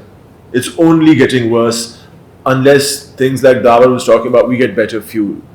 Unless we control indoor air pollution, unless we move to renewable energies, unless we invest in public transport, unless we bring in electric vehicles, unless we're doing this, it's only getting worse, and your right to life is being impacted, it's being violated. This is a very interesting fundamental right. We have other fundamental rights as well. We have the right to property, we have the right to non-discrimination, we have the right to trade and occupation, we have the right to free speech. These rights we can take to court if they are violated. अगर आपकी right to free speech पे कोई पाबंदी लगाए आप अदालत जा सकते हैं, you can get relief there. Lawyers call this, that's the word we use. The right to life is different. If your right to life is violated, you are dead. There's no point going to court. So the entire jurisprudence on how you protect the right to life is different. You don't wait for it to be violated. You are constantly vigilant to protect and respect this right. And you have to keep this in mind. You have to have a moral compass going into this. This is unacceptable what's going on around us. It is absolutely unacceptable. And it's all around us. अब एक दो मैंने technical चीज़ें कहनी थी. ये Lahore smog is a nice phrase we've given to the air pollution that we experience around Lahore. अच्छा लाहौरियों का मसला ये ना, हमारी दुनिया जो है ना वो लाहौर के इर्द गिर्द ही घूमती है, लाहौर से बाहर नहीं जाती. जलों से ठोकर तक. अब देखो हम ठोकर से आगे आए. I used to teach at this college called University College Lahore, just past ठोकर, और वहाँ मैं उनसे मजाक करता था कि ना ये यूनिवर्सिटी है, ना ये कॉलेज है, ना ये लाहौर में. But this is not a smog problem. Smog is a certain type of air pollution. Smog takes place, it's a mixture of two words, smoke and fog, and you have to have the meteorological conditions of fog, and then you have to have the smoke, and when they comes together you get an inversion cloud, it's a smog. This is air pollution. It's not Lahore either. We are in the Indo-Gangetic plain, and we are bound on one side by the highest mountains in the world. The clouds can't go anywhere, and so we're sort of stuck from Peshawar all the way to Calcutta at the Indo-Gangetic plain. You'll find all the cities there are subject to deadly air pollution, and it's not seasonal. It's year round. हमें नजर आती है winter में, and that's because with the cold air the particulate matters tend to sit close to the surface of the earth. So this is a regional year-long public health emergency, not just a Lahore problem. Okay, I want to go on with a little bit more of the law. We have an Environment Protection Act, which amongst other things sets environment quality standards, and we have environment quality standards for air and different types of air. For ambient air, which is bahar ki hawa, or on the flip side of that coin is the air that comes out of factories. So we have quality standards for what we call gaseous emissions. So factories ki emissions ko bhi hum dekhte hain. There are about 16 different pollutants that we scan for when we look at factory pollution or gaseous pollution. There are 9 different types of pollutants when we look at ambient air. So it's not just WHO, we have our own ambient air standards as well. And we also have, as far as air is concerned, standards for vehicle emissions, gaadiyon ki emissions. This is something that we don't talk about much, and I'll come to that in just a second. People who pollute beyond environment quality standards, so if you have a factory that pollutes beyond the quality standard for gaseous emissions, आप उनके खिलाफ action ले सकते हैं. The EPA, if it has the equipment to monitor the pollution, can file a case against them, and they can go to the tribunal and be fined for their pollution. Fined, by the way. We have a polluter pays law. ये ceiling wheeling का सवाल नहीं है हमारे यहाँ. So with this law background, let me give you a bit of a sort of historical overview of where this Lahore smog started, in, as far as our living memory is concerned. Dawar and I have been working on this for 2016-17 se. 2016 mein we had a smog event in October, like a proper smog event. And no one knew what it was. हम सारे लाहौरी जो थे ना, we thought it was fog, और हम long drive पे निकल गए. तो मुझे फोन आ रहे थे लोगों की आंखों में वो क्या कहते हैं मिट्टी शिट्टी थी, रो रहे थे कि ये क्या. Nobody knew what it was. And it went away after 2 weeks. The wind changed, it rained, and it went away. फिर 2017 में we had another smog event as well, and people started talking about air pollution a little bit more. Achha, we've had bad air pollution in Pakistani cities for as long back as you can remember, but it was just that one incident really crystallized things in our mind. And there's now a colleague of ours in Karachi, Abid Umar, who had just returned from Beijing after spending some years there working, and he'd seen the dramatic impact that the public's access to information on environment made in Beijing. Raising awareness, raising a political voice almost about what needed to be done. And so he invested in the first set of air pollution monitors here in Lahore. वो क्या कहते हैं, गुलबर्ग में एक restaurant था, उन्होंने छत पे लगाया और मैंने अपने बरामदे में एक लगा दिया. And this then was connected to, as the same monitor you have, connected to the internet, and these became very popular monitors. They were interviewed in the New York Times, they were interviewed all over. Guardian में भी article छपा था, Associated Free Press में. इसको Lahore high court भी लेकर के, वहाँ उस वक्त तक लाहौर हाई कोर्ट में justice Mansoor Ali Shah was the chief justice, उन्होंने महकमा माहौलियात को डंडा दिया. उन्होंने said you have to come up with something regarding air pollution. So महकमा turned around a couple of months later and they came up with this 2018 की we have a Punjab smog policy. तो 2018 से the government of Punjab has had a smog policy, जिसमें बात भी क्या करते हैं, कहते हैं कि जी गाड़ियों से पेट्रोल जो है, डीजल जो है बड़ा गंदा है, उसको कंट्रोल करना पड़ेगा, ये जो भट्टे शट्टे हैं इनके बारे में कुछ करना पड़ेगा, हमारी जो बिजली है वो रिन्यूएबल्स पे आना पड़ेगा. ये 2017-18 से policy, black and white government policy हमारे पास लिखी हुई थी. 2018 में the FAO, the Food and Agriculture Organization of the United Nations, worked with the with the Agriculture Department, called the R Smog report, which is the first sort of source apportionment that Dawar was talking about. कि ये धुआं आ कहाँ से रहा है? And in this report, they say about 45% of the annual year-long air pollution in Punjab comes from the transport sector. Then another 20%, roughly 20% is the industry and the energy production sector. और फिर बाकी ज़्यादा जो है, that's miscellaneous and things, crop burning basically. I mean, it's a source apportionment. It's a place to start. But this was a study that was conducted in 11 of the rice-growing districts of Punjab. There are 36 districts in Punjab. And I think it was almost a defense. The Agriculture Department wanted a piece of paper that would say that ये हमारी जिम्मेदारी नहीं है. It's not the crop burning that's doing it. And this is characteristic of our government response. कि सारी जिम्मेदारी नहीं है. So the R Smog made it very clear that it wasn't crop burning that was causing it, and it made another thing perfectly clear कि ये जो धुआं है हिंदुस्तान से नहीं आ रहा, ये westerly disturbances, सर्दी के मौसम में westerly winds आती हैं अफगानिस्तान, ईरान से, and they're carrying wind into India. So it is naturally impossible for the crop burning in India to have an impact in Pakistan unless there is a substantial change in wind for a continuous period of time to bring that air over here. It's just not going to happen. मगर इसके बावजूद with these documents and policies in place, हमने किया क्या है? हमने भट्टे वालों को हमला किया, पर हमला किया, और हमने फार्मर्स पे हमला किया. हर साल अगर आप अखबार पढ़ें तो क्या होता है जी, इतने भट्टों को हमने zigzag blocks में convert कर दिए. Actually, 2021 में the government of Punjab said that over 90% of the 10,000 bhattas in Punjab have been converted to zigzag. जो कि अब पता चला झूठ है. और दूसरा ये भी पता चला है कि zigzag से actually you don't bring air emissions to within the quality standards prescribed by law. Zigzag is actually a suboptimal way of doing things. There are much better air pollution control devices you can implement. मगर वो कौन पूछता है? वो कार्रवाई दिखानी होती है ना. जी देखिए, हमने 400 बंदों के खिलाफ FIR कर दी है, हमने 300 भट्टे बंद कर दिए हैं, हमने 12 स्मॉग टीमें बनाई हुई हैं लाहौर के लिए जो कि इंडस्ट्री को बंद करते हैं. But they don't come to the point, which is that you need better fuel, you need renewable energy, you need smaller cities with public transport. Now, public transport को तो हम गंदा करते हैं ना, पैसे ज़ाया हो रहे हैं. PIA पे आप जितने मर्जी पैसे लगा लें, मगर पब्लिक ट्रांसपोर्ट में गरीब लोग हैं ना, तो गरीब लोग में पैसे, we can't subsidize this anymore. This is obfuscation.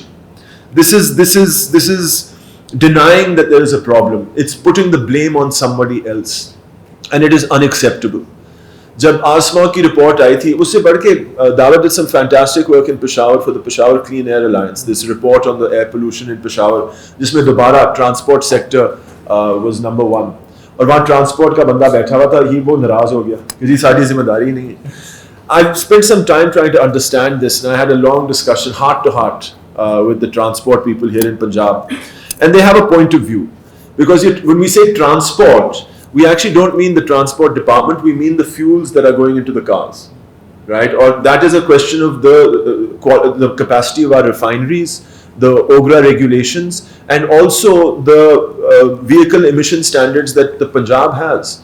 The government of Punjab, EPA, actually has the statutory power to say to petroleum companies कि जी आप इस quality का fuel बनाएं.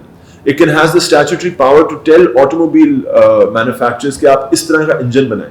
मगर आज तक वो जिम्मेदारी उन्होंने पूरी तरह exercise नहीं की. So I had a heart to heart with the transport department, and they said कि जी देखें, under what we have, it's the motor vehicles ordinance. The transport department is responsible for regulating public transport and goods transport vehicles. It doesn't regulate private vehicles. So unki zimmedari nahi. So in that respect, the number of cars on the street is not actually the responsibility of the transport department. अगर आपने number of cars on the street जाके नापनी है, you have to go to the excise and taxation department. गाड़ी की registry तो वहीं होती है. अच्छा, एक्साइज एंड टैक्सेशन डिपार्टमेंट को किसी ने एयर पोल्यूशन क्लाइमेट चेंज के बारे में नहीं बताया.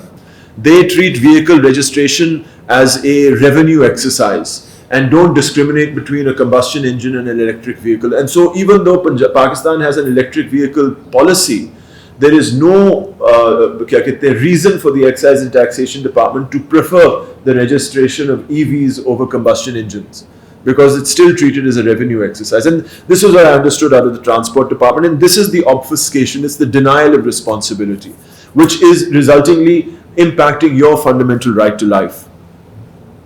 This year, Kamal ki baat hai that both the federal government and the provincial caretaker government has adopted new air pollution policies. So again, we have policies in place. Those are, 17 se we've had policies in place. But dekhiye, 2018 से आज तक environment department के कोई 8 से 10 secretary change हुए और 8 से 12 director generals change हुए. वो टिकते ही नहीं थे. हमारा एक मिनिस्टर था जो आया था, जिसने फिर बाद में कहा कि ये जो प्राइवेट मॉनिटर लगाने वाले हैं ये मिसक्रिएंट्स हैं. He actually wrote to the FIA saying इनके खिलाफ कार्रवाई करो. ठीक है, उसने तो क्या कहते हैं पैसे नोट छापने की फैक्ट्री लगाई हुई थी. He was from Gujranwala, and for the duration he was there, Gujranwala में जो स्टील इंडस्ट्री से पोल्यूशन आ रही थी, there were visuals and videos that we used to see, धड़ाधड़. वो तो बस पैसे कमा रहा था, and blaming other people taking interest in air pollution for being miscreants. So this is a lack of governance issue as well, is what I'm coming to. This obfuscation comes from the fact that जो minister बैठा हुआ था, जो जिम्मेदार था, he was collecting so much money that he just जब भी secretary के साथ लड़ाई हो जाती थी, सेक्रेटरी को ट्रांसफर कर देते थे. जब भी डीजी के साथ फड्डा हो जाता था, एक डीजी ने खत भी लिखा कि ये बंदा चोर है, उसने खत भेजा, it was published in newspapers. This is an elected government in Punjab that was doing this, and if it's this level of governance, this is the air pollution you're going to get. There's this inability to implement the policy because secretary वहाँ टिकता नहीं है, and this is unacceptable. So to a large extent, as Maha was saying, that this is a governance issue. You have to raise your voice, but if you raise your voice somewhere, अभी पिछले 1.5 साल से हमारे politicians क्या कर रहे हैं? नैब के चक्कर लगा रहे हैं, and they're fighting for their lives. You need a balanced, you need a stable political system for activism to be heard, for people's voice to be heard. Because ये जो सारी चीजें हम बात कर रहे हैं, ये overnight fixes नहीं है. These are going to take years. Los Angeles, California में जो कार्रवाई हुई थी, took years. Beijing में जो काम हुआ था, took years. यूरोप में जो air pollution पे control किया था, it took years. And other cities have conquered air pollution. And they've done it because their civil society has had a vision that's been longer and more sustainable than the 5-year election cycle. We need to do exactly the same thing. We need to argue for, हमारी तो सियासत जो है, it's an election year right now. और हमारी सियासत कहाँ फंसी हुई है? What are the major, you turn on the TV, what are you going to hear? It's shocking that we don't talk about these environmental issues. Absolutely shocking. Somewhat unrelated, but last year when we had the most devastating floods in the history of Pakistan, some of the most devastating floods in the history of Pakistan, you watch television at night, oh ji, Tosha Khana se ghadi chori ho gayi. It's like there's a complete dissonance. The media is also complicit in this. It's bad governance, and media is not focusing on this. Media will focus on the trivial stuff, like 400 farmers को arrest कर दिया है. उससे क्या फर्क पड़ेगा यार? अभी I got interviewed by a TV channel. They were asking me, हमने 7 से 12 smog टीमें बनाई हुई हैं. That's the new thing the government of Punjab has done. 7 से 12 smog monitoring teams. And they were asking me, उससे क्या फर्क पड़ेगा? मैंने कहा पहले क्या फर्क पड़ रहा था यार? कि अब फर्क पड़ रहा है. It takes time, it takes effort, and it takes your voice. This cannot be done individually. This isn't the type of environmental issue like conserving water where you can turn off the tap if you're brushing your teeth. In order to bring better air pollution into Pakistan, into Lahore, you need to change the energy system, you need to change the transport system, you need to change the refineries that we have. और ये individual capacity की बातें नहीं है. This can only be done by collective social and political action. So you have to get together to do this. This has to be, one wish that this was the major topic of discussion in an election year, that our politicians would be talking about, trying to, jump over each other. कि मैं ये करूँगा air pollution के लिए. मगर नहीं, absolutely not. ये मुझे फैजान खट्टर की बात आती है. इसने कहा था कि हमने IMF से पैसे ये बड़ा कहूँ ओवरपास बनाने के लिए नहीं लिए थे. You look at all the big, we're in debt. Our country's in debt. The debt profile of Pakistan's doubled in the last year. Our economy is stagnant. But you look at the big construction, the big projects that are going on in our cities, in the big cities. Maleer Highway, ठीक है. इस्लामाबाद में नया highway बनाने वाले हैं. लाहौर में signal free ओवरपासेस, underpasses बन रहे हैं. This is it's insane. You have to understand, this is insane. We are killing ourselves because we are putting in infrastructure that will bring in more cars on the dirtiest fuels on the planet, which is going to impact our air pollution. It's going to impact our lives. It's absolutely mind-bogglingly insane, and it needs to come to an end. And with those words, I'm going to stop talking and thank Waris once again for putting this room together, and everyone else, all the other presenters, for the fantastic submissions you made. Aapka bahut bahut shukriya.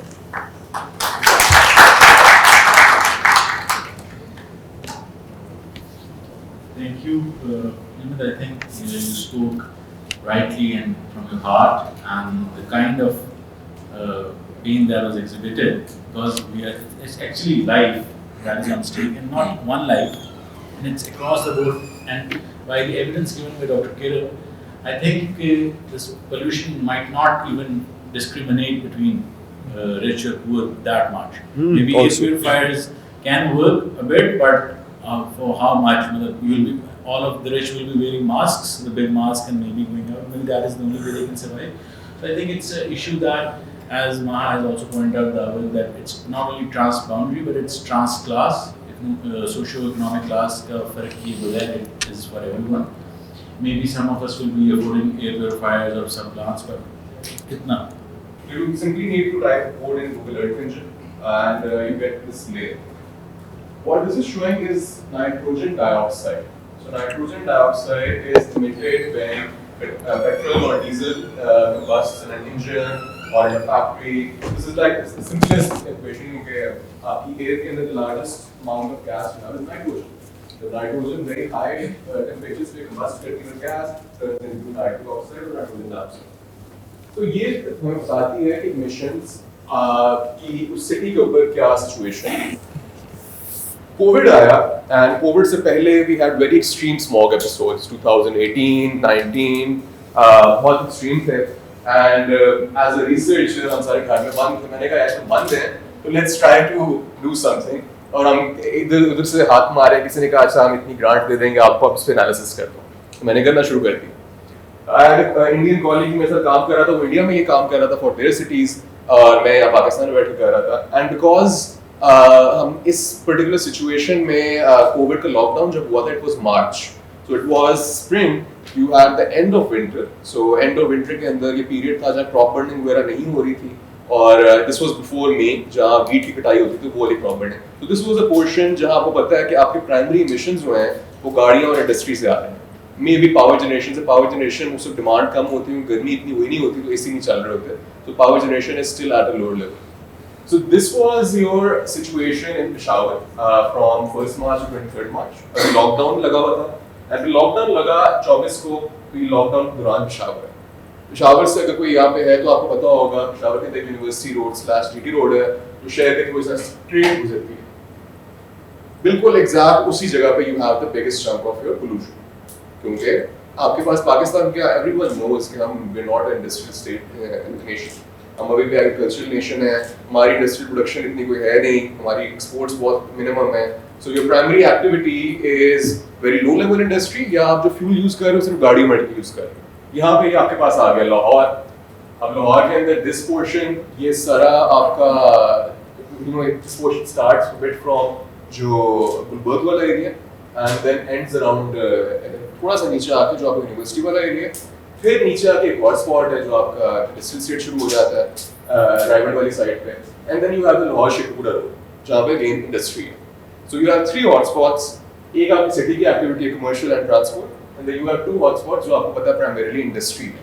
और industry के साथ साथ you also have furnace oil thermal power stations which burn the dirtiest fuel available on the planet. So वो इतना गंदा है कि उसको हमने मरीन फ्यूल यूज करते हुए उसे बैन कर दिया इंटरनेशनली. सो पाकिस्तान बनाता बहुत ज्यादा है क्योंकि हमारी रिफाइनरीज पुरानी है, इंटरनेशनली बैंड है, और फिर हम वो अपना एक्यूमुलेट करते जाते हैं. एक्यूमुलेट बहुत ज्यादा हो जाता है तो we burn them into power plants, या हम गवर्नमेंट को कहते हैं प्लीज आप ये सस्ते में ना कहीं एक्सपोर्ट कर दें.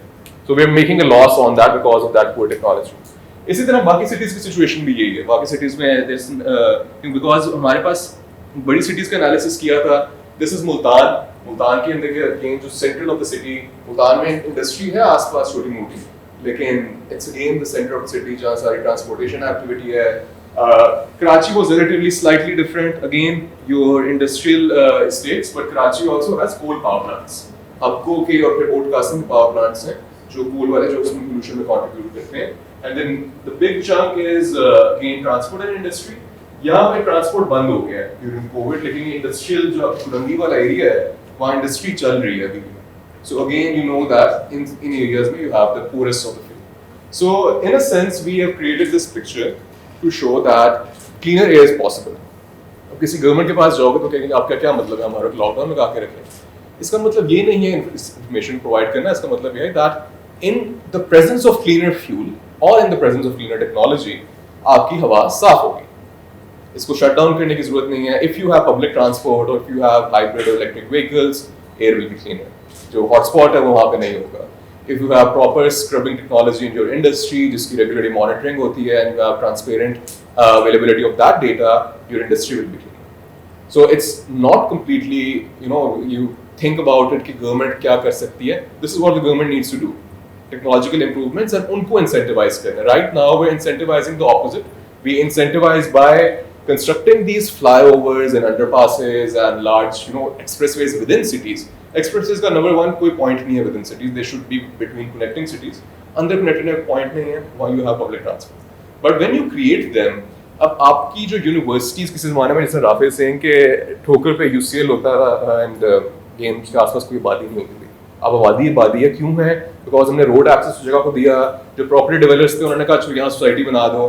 अब लोगों की मजबूरी है कि उन्होंने अच्छा इस यूनिवर्सिटी को ज्वाइन किया है, इधर नौकरी ली है, कहेंगे चलो लाहौर में हम घर भी ले लें कहीं. उसका ऑल्टरनेटिव क्या हो सकता था? आप अपनी सिटी एक्सपैंड ना करते, वर्टिकली राइज होती एंड वहाँ पे you could have house people, public transport से कनेक्टिविटी होती. अब an interesting fact of public transport, जो आपका ग्रीन लाइन जो आपकी अभी चलती है मेट्रो बस, उसके इर्द गिर्द जो प्रॉपर्टी प्राइसेस हैं they actually increased after the creation of the BRT, because for a working class person जो वो लैंडलॉर्ड कहता है रेंट ज़्यादा दो because of course you have the benefit of access. So a lot of these things can be done. We need to incentivize the right areas. For example, अभी बात हुई थी about green finances, Dr. Kiran कह रही थी. अब and again, Rafay pointed out the revenue department. Revenue department has to, say that we will charge a higher token from petrol and diesel vehicles, and we will give a discount or a tax rebate to electric vehicles. We will give citizens the benefit जो इस तरह की चीजें use करते हैं. So ये पूरी दुनिया में ऐसे होता है, हमें भी करना पड़ेगा. Last में there is a quote which another colleague of mine quotes, but it's something that we learned from Lahore बचाओ के कामिल खान मुमताज हैं. वो कहते हैं कि उन्होंने भी कहीं से, I think he also quotes someone else, and in the process we've lost the original author. But we keep, in Pakistan we sort of have this development concept कि ऐसे होना चाहिए. अब हमने हमारी इलेक्शन साइकिल्स थी तो 2021 में लगता है इलेक्शन होने वाला है, उन्होंने कहा चलो 4 फ्लाई अंडरपास बना दो पाकिस्तान में. फिर 2022 में गवर्नमेंट चेंज हुई थी, CM साहब मुखलिफ, उन्होंने कहा चलो एक और बना दो, मेरी वाह हो जाएगी.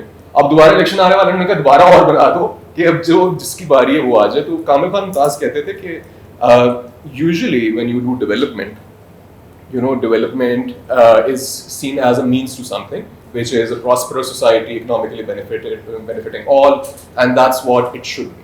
But in Pakistan, development is seen as the end. Constantly you remain in the sort of situation of development itself.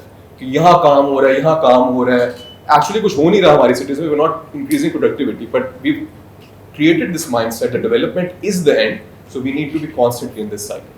उससे हमें निकलना पड़ेगा. We need to see it as a means to an end. The means to an end that should be imagined is that all of us are prospering, all of us has clean air, clean water, and we begin to fight both air pollution, but also you look at the bigger climate dynamics that Lahore will have urban heat. आप सबके पास power नहीं होगी, schools के issue बन जाएंगे, hospitals के issue बन जाएंगे, and that is what we really need to be tackling right now.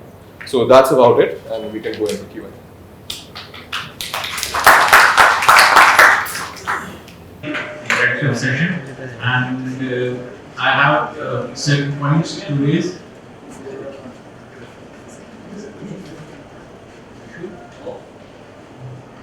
I have certain points to raise, but I would like to open the stage to the students first if they have questions. I'm sure, apart from you wanted to ask some other things you can ask. So please, questions.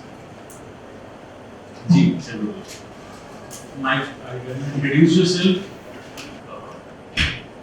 I'm going to travel across Lahore, going for shopping, somewhere,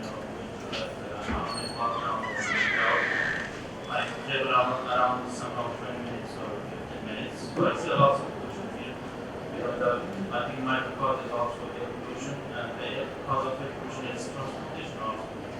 You have local fuels, I see some cars that are already producing black and the thing I see also my eyes are being disturbed when I'm driving by, so it's very good. So my question actually was that how can South Asian countries cooperate to tackle this additional problem as Sir Ahmad pointed out. We have this problem in Ahmad. Kabul is a very good city right now these days. It's become especially good when winter comes on, and we have that black hole, smoke. So how can South Asian countries cooperate to tackle this issue? So, is the question directed to anyone specifically? I think it goes to Sir Ahmad. Oh.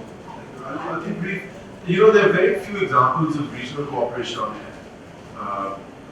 You have in the Southeast Asia, you have Indonesia, Malaysia, Singapore.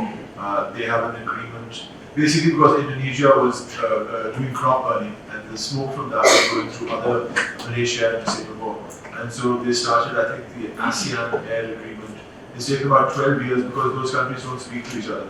So one at a time, they got them to sign on to this cooperative agreement. And it's taken about 12-15 years. Finally, Indonesia signed on. Everyone but Indonesia was signing on to it, but they've signed on to it as well. So it hasn't produced any results, but it just points to how difficult it is to have regional cooperation on air. Then you have the SARC, South Asian Regional Cooperation Entity, and under the Mali Declaration of 1998, it was agreed that there be cooperation on sharing information on air pollution among South Asian countries. But we all know how effective SARC is as well, and it's not gotten anywhere. This regional cooperation remains a challenge. But it's a question of prioritizing human health over military security. That our nations will find some solution. Because right now we're just looking through the world through the incorrect lens. We're looking at the world through security and through war, and we should be looking at how to protect our citizens rather than how to kill them. Any questions on? I would just like to say goodbye to Kiran because she has to leave. So after that, we can take. I just ask Dr. Asif because he's the senior most here right now. Dr. Asif, can you please present Dr. Kiran with this souvenir for the event?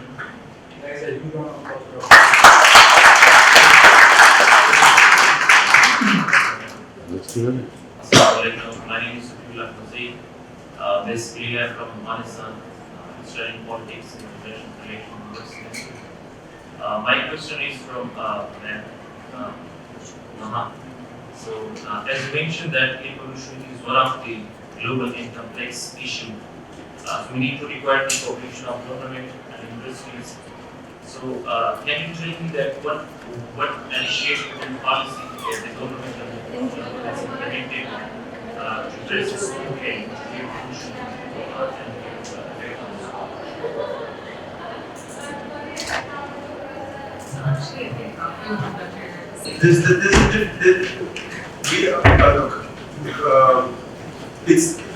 This is nothing. It's right about there.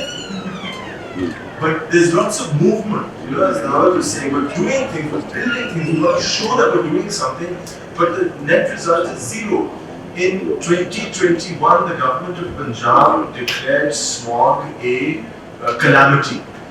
And so under the calamities PDMA, so now as a calamity, as a natural calamity, it's the responsibility of the PDMA, the Punjab Disaster Management Authority, to do something about it. And I remember I got a call from the PDMA a few weeks later, hey, where can you get air monitors from? They didn't have air monitors, but they were given the responsibility of looking after smog. I'm just giving you an answer by way of giving you an example. So what PDMA has done is it has a big screen like this with a map of Punjab on it. And they have geotagged the locations of all of the brick kilns in Punjab. There are about 10,000 of them. And every time a brick kiln is converted to zigzag, they change the color from black to red. Right? And so based on that, they can say 60% of the brick kilns have shifted. This is our work. But the real question is, has the air pollution gotten worse or better? That should be the real question, rather than just the work, the karwai as it is that they're doing. So the government of Punjab, even though there are policies in place since 2017, hasn't done anything towards implementing them. As a matter of fact, it's going the opposite direction by doing construction work in the middle of smog season. That's why I say this is crazy. What's happening is craziness, and it's your lives that are on the line. You should be as upset as I am when I talk about this. I would like to add one thing to this.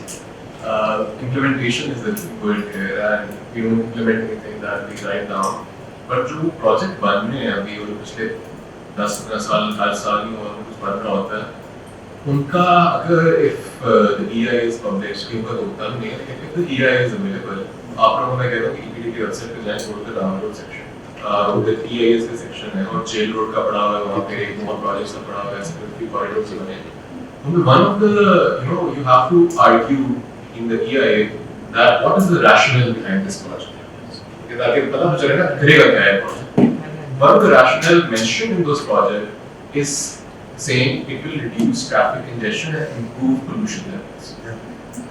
And it does the opposite. So everyone knows that the project that they are rationally presenting is a big fat lie. But it's in there and EPD puts a stamp on it and then EIA gets approved. So here we need to note that whatever policies they have, whatever regulation they've built, उसमें जिन लोगों ने especially at the government level, NDA के level or DHA type of authorities हैं, they have found ways to wiggle around. अभी this question wasn't raised, but आप सबने सुना होगा एक corporate farming वाला एक case चल रहा है, जहाँ पंजाब के अंदर एक certain area जो है उसे ले लिया जाएगा for farming purposes. उसमें एक amendment हो गया law के अंदर that original law कहता था barren land को we will use for agriculture. Amendment ये हुई है that barren lots जो barren का that has been removed. So technically any Punjab government land can be given away on a 100-year lease as a farming.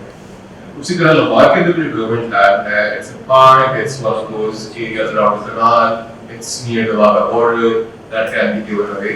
उसपे जिस type की farming करनी है जो government की जा सकती है, which includes the construction of certain infrastructure because it will be required to do that project. So again, we're going to the same domain के हम कहेंगे अच्छा we're going to improve the environment and economy by doing the exact opposite that. So it's very these reports are some of these are very publicly available. कई कुछ orange line case था for example जो public domain में आ गया उनके court ने उसकी ना शुरू कर दी उसकी भी available है report. So you're उसके जो orange line का eventual जो project है it is going to benefit the public at large. But उसके अंदर भी जो mention की गई चीजें illegal during the construction of the project we won't let pollution happen. Those were not implemented. वो कागजी लिखते थे कि हम spraying करेंगे. तब तक पाकिस्तान की listing तक नहीं हुई. Listing is a very basic technique कि आप inside पे करते ताकि मट्टी नीचे बैठ जाए. वो भी नहीं करता है. So these are things जो public access में हैं, लेकिन वो जान के ज़रा मुश्किल बनाया जाता है उनका access और थोड़ा technical phrasing कर दी जाती है. छोटी सी जो key point होता है उसे take them into like files and files of papers ताकि आप लोगों के लिए ज़रा मुश्किल.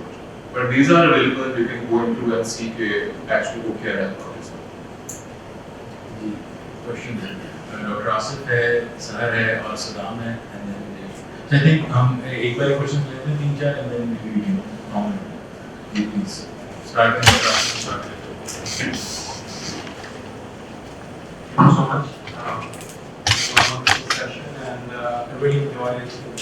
And when we talked about Beijing, I experienced Beijing, and when it was worst during 2013 and 14 winters. And I've seen Beijing getting better later on because I lived there for 8 years. And we talked about the policies, and most of the time we have criticized the government, and we talked about even though we have laws, but implementation is zero. The thing is, this government has been there, and we have seen Pakistan. We've grown up looking at the system, that the system is rotten to the core. So it's not going to change for the next 50 years as well. What we need to do is we have to have community-based approaches. The awareness of the public, lifestyle, our lifestyle we have to change. That's what China did. We talked about the vertical cities. Look at Lahore. It has, as he mentioned, from Jallo to Dhokar. Now look at, we are sitting in University of Lahore in the barrier town. 40-50 kilometers. It has expanded. Right? So why is that? Because we have exploited our metropolitan cities. The economic opportunities aren't there for people who are living in small towns and villages. It's not just about the government, it's our responsibility as well. We have to change our lifestyle. Okay? And that might help. For example, mostly go back and it's 5 minutes shower or 10 minutes shower, and we tend to take it 30 minutes. Yes! We exploit everything. It has become our habit. It has embedded in our nature as much as मैंने बंद कर दी क्योंकि team से उन्होंने आके ना metre लगा दिए पानी के तो अपने गाड़ियों में साफ करवाता हूँ. We were talking about the air quality index and the monitors, and if you go on the remote surveillance about air quality index, China का भी check कर रहे हैं तो you would look at the cities 30, 24, 30, 24. Even Beijing has 24 AQI right now. How they have transformed themselves. But it has to be community-based approach rather than we put everything on the government. Right. So I think Dr. Asif has pointed out towards community-based awareness primarily, and then community-based efforts, which brings me to my question. I want probably Maha and Rafay to address the local government issue that we have not had local government since ages. I mean, याद भी नहीं है कि council के spelling क्या होता है. हमने देखा है उर्दू में council के ऐसे से.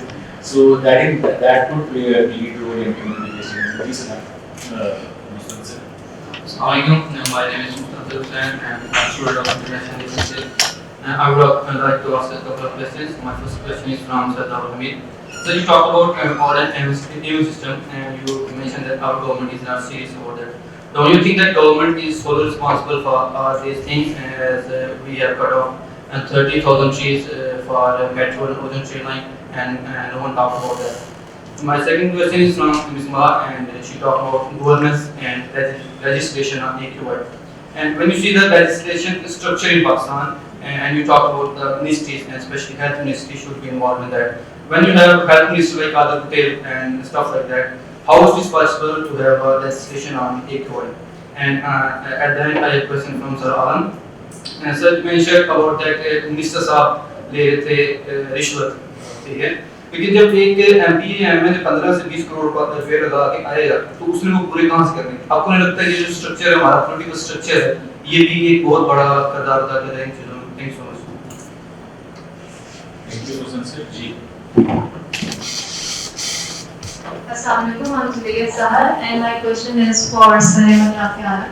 Sir, I would like to know that what is the progress of the environmental fraternity on the Huda project? Or Huda क्या है वो? Is it like as a common person I want to know what is going to Huda do with Lahore? Is it good or bad? Thank you. Assalamu alaikum. This is Veer. I'm Husain, lecturer at University of Lahore. So I have an open question to all panelists, and thank you for having you people. It was great learning to listen to you all. So what we can do individually, like हमारी एक routine है कि we cannot change our car's engine oil because its time is like about 3,000 kilometer, 5,000 kilometer. Like we are running our cars like 10,000 kilometers. So I feel individually we can also look into this. And the second question is, so on the other hand, what can we do like burning crops? उसके अलावा कोई another solution कि हम उस पे pollution पे उसमें effect हो सके कि हम crops को ना जलाएं? उसके on the other hand कोई other एक solution हो सके? What do you say? What do you say? Thank you so much.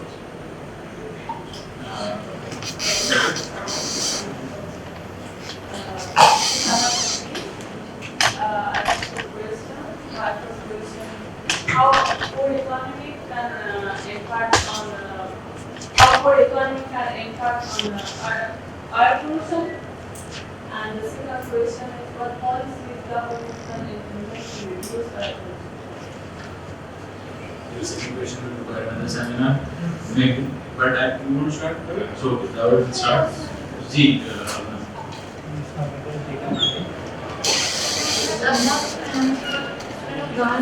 policy. My question comes at Dawar.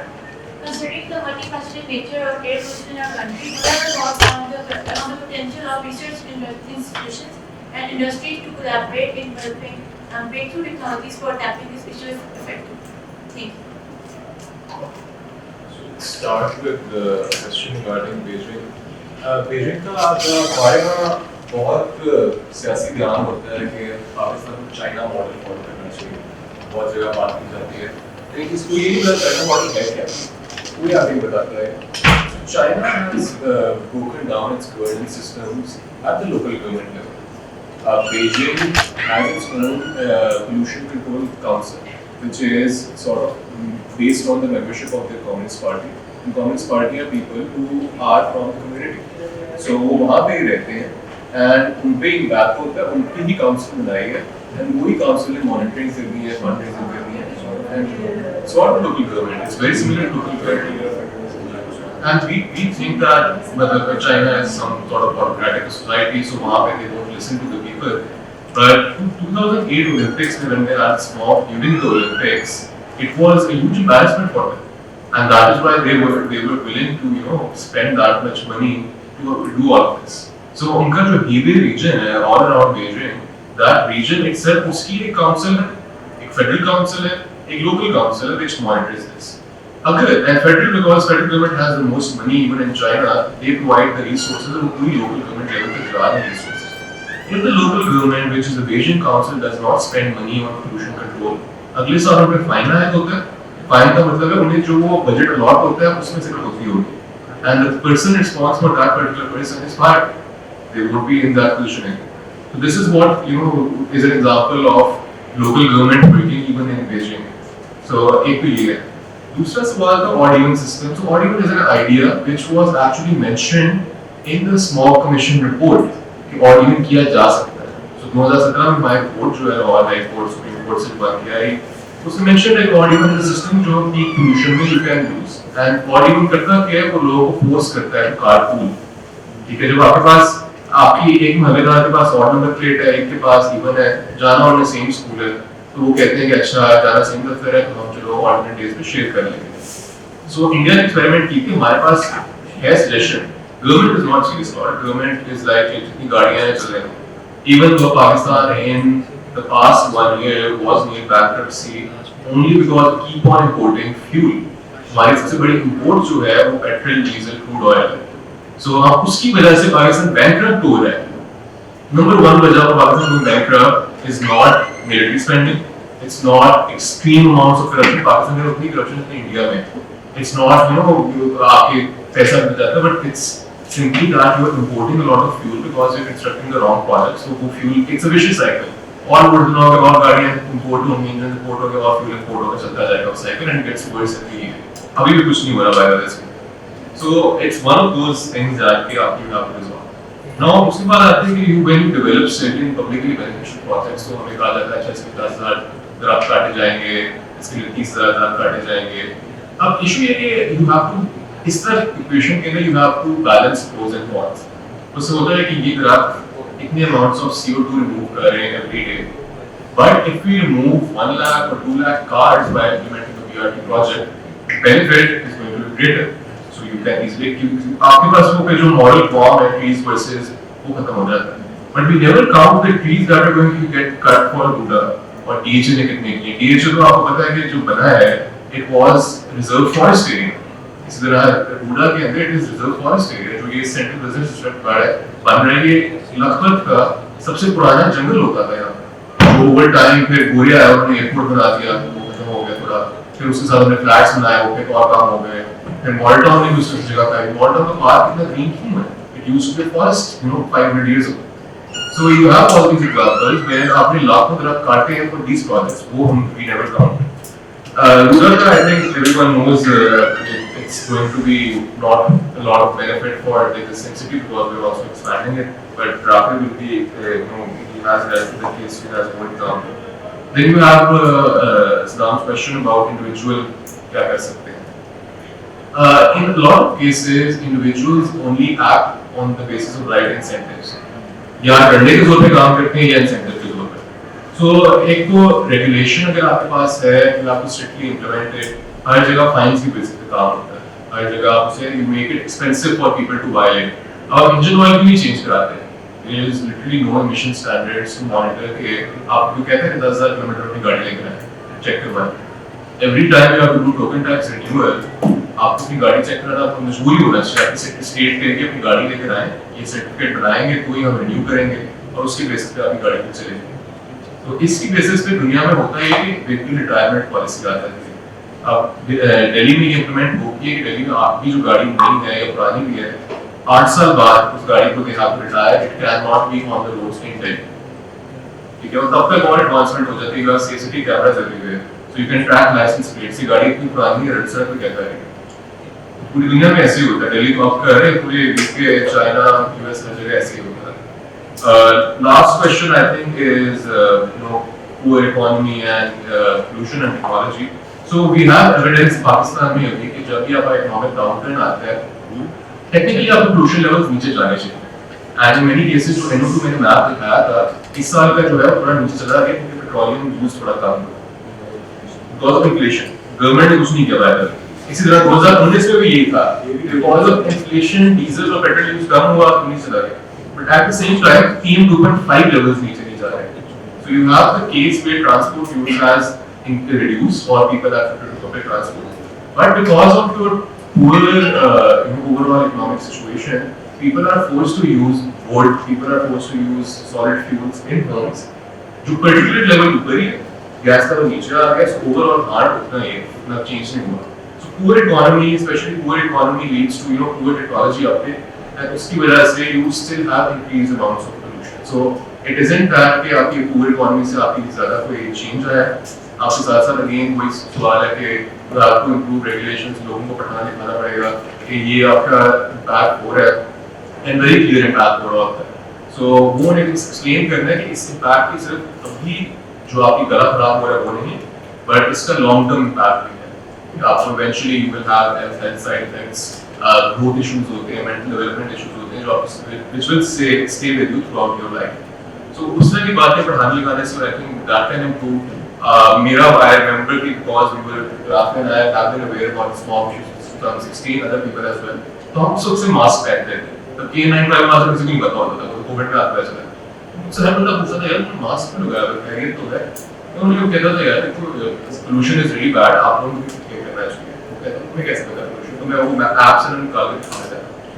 So this is the individual level कि आप कोई चीज़ करते हो, जब भी I think you have the breast cancer awareness month going on, next is prostate cancer, तो हम pink ribbon और we wear those ribbons, वो क्यों पहनते हैं? लोग पूछेंगे क्या है, हम बता देते हैं। तो in my case, individually I've seen a lot of interest जब आप मास्क पहनते हो, लोग पूछते हैं क्यों पहना? उन्हें बताओ pollution है, हो सकता है उस बंदे को effect हो, अगले दिन वो भी पहनना शुरू हो जाए। So individually, your responsibility right now, until and unless state comes in and gives you the right incentive and regulation, is to protect yourself and your family. मैं इतना करता हूँ, मैं उससे ज़्यादा कर नहीं सकता, it's not beyond my resources, and at the same time, you will be picking your elected representatives, and hopefully हमारे पास local government कभी ना कभी election होंगे, उनको भी जब वो वोट मांगने आए, आपको कहना है कि आपने स्मॉग पे किया क्या, आपने क्लाइमेट चेंज पे क्या किया, आपने मेरा पानी गंदा उस पे क्या किया, उस वक्त that is where the individual voice really matters. So I think आगे Buddha and really spicy stuff Rafay can talk about. And before you start answering, I would like you to add ये जो हमारा civil society के अंदर जो awareness मतलब different civil society campaigns हम नहीं देख रहे, इस तरह बहुत सारे issues पे होते हैं। I think मतलब मार्बल ब्लॉक इस वजह से क्यों नहीं हो रही और बहुत ज़रूरत है।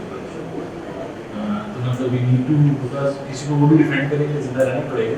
Religion is sacred, means someone needs to practice religion with you.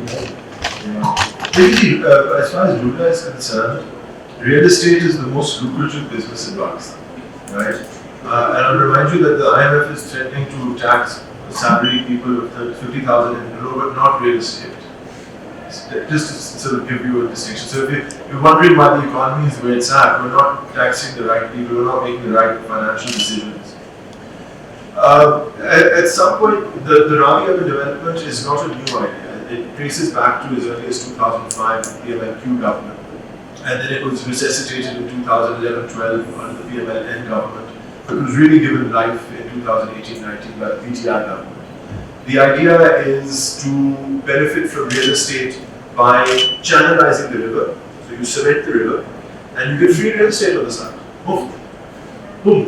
And you can use land acquisition to take land from farmers and then sell it on to property developers who will then make it for the people of Lahore or people of Pakistan who can afford a 30 million rupee plot. Again, we are told that the city of Lahore is expanding, the population will die. In 2013, there was this Italian guy, Abdul, he did this study for the urban unit, where based on population densities, he said that if you were to double the population of Lahore based on the housing scheme low density template, you'll need about 2,000 square kilometers of land. And by way of comparison, at that point, Lahore had about 1,700, 1,800 square kilometer footprint. So you'd have to double the footprint of land to accommodate the additional doubling of population. Now think of the costs involved in that. You would have to acquire land, the state would have to acquire or purchase land. And land acquisition isn't free, the land acquisition cost is borne from the taxpayer. Then when you've acquired the land, aapne wahan services, then you have to stretch out roads, you have to stretch out infrastructure like electricity wires, and water connections and gas connections. And all of that infrastructure cost is also borne by the taxpayer. So you're expanding the city on this sprawl and it costs a lot of money. On the other hand, Baba Baglioni's research showed that if you were to double the population of Lahore based on a mid-density urban population, which mid-density is about 200 to 300 people per hectare, which is less than the population density of Paris and less than the population density of some parts of northern Lahore like Shandra. So much less than that. So mid-rise, mid-density, pe agar 300 persons per hectare pe aap kar le, you'll be able to double the population of Lahore with only 300 square kilometers addition, as opposed to 2,000. Now think of the immense savings you could make, the country, the province could make just in changing the way we design our cities, making them mid-density or high-density mid-rise, rather than allowing everyone to live out their dreams of having a four-canal house with 2 cars parked outside and a small lawn. Well, we'll come back to the vision in just a second. So it's an immense cost to the exchequer the Rura. It will result in urban heat island, which will increase temperatures, which given global warming is going to be lethal. And it will exacerbate air pollution because unless we do something with respect to public transport or cleaner fuels, every time you go to get eggs or drop your kids off to school, you're just spreading air pollution. So it's not a very good idea from one perspective. There are better, cheaper, more environmentally friendly ways to double the population of Lahore and allow them to live in it.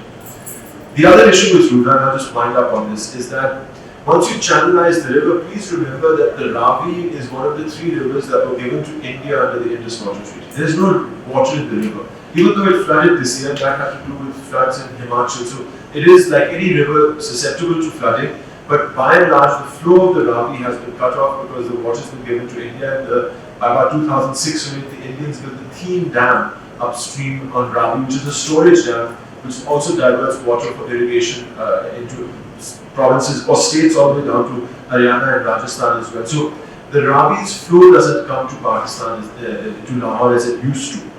So who wants to live next to a dirty river? So the idea then, and because there's been feasibilities done on this, that in order to get water to the Ravi, you either divert the irrigation water from the BRB canal, the irrigation ka pani aata hai, you divert it, pass it through Lahore and put it back into irrigation in Kaluki. Or you build spate dams, which are these sort of small dams in the Narowal Sialkot area that will store the rainwater during Barsat and then let it flow during the dry months so that there will be a continuous but small flow through the Ravi. Both have problems because if you give irrigation water to Lahore, Lahore doesn't have any treatment plants, it will dirty that water and you'll get dirty water into irrigation. Secondly, if you want to do spate dams, you're talking about converting thousands of acres of prime rice real estate for some other use, and that will have political repercussions because you'll be taking people's livelihoods and farmers' livelihoods and putting it into the benefit of those people who can afford a nice house overlooking the banks of the Ravi. And thirdly, unless you treat the water, right, even if you get the water, you pass it by Lahore, Lahore has all these treatment, these sort of effluent discharges, you're just dirtying the water as it goes down. So you need to invest massively in these combined effluent treatment plants to treat the water of Lahore. So this is the difficulty of Rura. And the 12 or 13 drains that drain out into the Ravi, if you put up combined effluent treatment plants, they were talking about upwards of $10 billion of investment that you need to put in just to treat the water because no one wants to live next to a sewer. Which is again fine. If you can find the water, if you can find the money to do this, all right, but do remember, and this is perhaps the fatal flaw with Rura, because they do want to clean the money. They're trying to sell the real estate so that they can put up the treatment plants so that they can clean the water. That's what they see what they're doing. And even if that's true, do realize that Sialkot, Gujranwala and Faisalabad's dirty water also drains into the Ravi. So you can't think of treating the Ravi at Lahore because you're putting billions of dollars of investment into the fixing the river, but it's only going to get dirty 20 kilometers downstream. You have to treat the river holistically, and unless you're doing so, this is just a property scam to make a very few number of people immensely rich at the cost of the rest of us and the environment of the province. And it's illegal. It should be. And it's only alive on a stay order. Don't get this one. Then why it's also illegal? So I'll just add really quickly to some of the questions. You mentioned about community-based organizations, community-based initiatives, and I think in a country like Pakistan where governance is an issue, the community has and always will have to fill that role. One other organization, I think the courts do that. A lot of times the courts will ensure enforcement of laws, policies in a really, really effective way. But that also is the result of civil society activism where individuals take those cases to the court. So I definitely agree that community-based efforts are the most important. And I'd encourage you guys to look at the different things that are happening in the big cities in Pakistan. One area is looking at how we can green our cities. So Karachi, you might have heard of the urban forest, and they're looking at different ways to grow the Miyawaki method of growing forests. So that is really interesting because it brings brings back a whole level of biodiversity that Karachi has not had for decades. You see bees there, birds of species that I had not seen in a very long time in Karachi. So there are these kinds of initiatives that are going on, and what you need is the rest of society to get behind them and see, okay, how can we replicate this in our own neighborhood? Why don't we think about having an urban forest in Lahore? But also, maybe we need to change our idea about what a city should be. I don't think that everybody in Pakistan has to live in Karachi or Lahore or Peshawar or Quetta or Islamabad, or even any of the other big urban hubs. I think what we should be asking our government to do is to increase the infrastructure and the standard of living in smaller cities so that people can stay where they want to stay rather than having to migrate to Lahore just to get a job. So, and I think COVID kind of brought this idea back where a lot of people went back to their homes and they didn't have to be in cities. So, is there really a point of having the population of Lahore double in the next decade? I don't think it's necessary. I think we need to look at how can we make cities smaller, more livable, and more like they used to be 50 years ago, and not what they are right now. Because I would argue that the Karachi, Lahore they're terrifying when you look at it. The standard of living is so poor, and for the biggest urban centers in Pakistan, it's absolutely abysmal. And I don't think that we should allow the government to continue doing this. Obviously, poor economy has an impact on air pollution, and I think we kind of need to again look at how can we frame the co-benefits, how can we frame the money that we will be saving by improving health outcomes, and then explain that money should be invested right now in technology, because technology is very expensive, and that's the reason that we haven't made a lot of progress, because we don't want to invest that much in technology. So we need to find ways to justify for the government to invest in it. Thank you very much. Maha just said the government should invest in infrastructure so that people can move out of the cities. मुझे dialogue याद आया जिसने कहा था कि इन बुतों को खुदा से क्या मतलब, तौबा तौबा खुदा खुदा कीजिए. So I think we are putting our hopes in the wrong quarters for all that matters. And would you like to add some last remarks, closing before? And we need to understand there's a lot of, as Dawar was rightly talking about, there's a lot of need capture in the way development happens in Pakistan. We have been, we were discussing how a lot of taxpayer money, there's very few people who pay taxes, right? And there's very little taxpayer money. A lot of taxpayer money is going into subsidizing lifestyles for the rich, right? So we need to understand where the taxpayer money goes. So, and that's an issue which concerns everybody. And you guys, as Rafay was mentioning, it's Maha is going to the civil society is really, really important in this. It has a really important role to sort of provide an interface and tell the government what needs to be done. And that's where all of you can be playing an active role. And it's really important to understand. Asking काफी ज़्यादा discussion में हमें काफी देर भी लगाई है, पराठे खाने से डर लगा. So it's important to understand what the issues are. It's important to understand what needs to be done at an individual level, what needs to be done by the government, and how can we make sure that the taxpayer money is being spent on the real issues and not just having more flyovers and expressways and elevated expressways and things which are not really necessary. Okay? So that's what needs to be.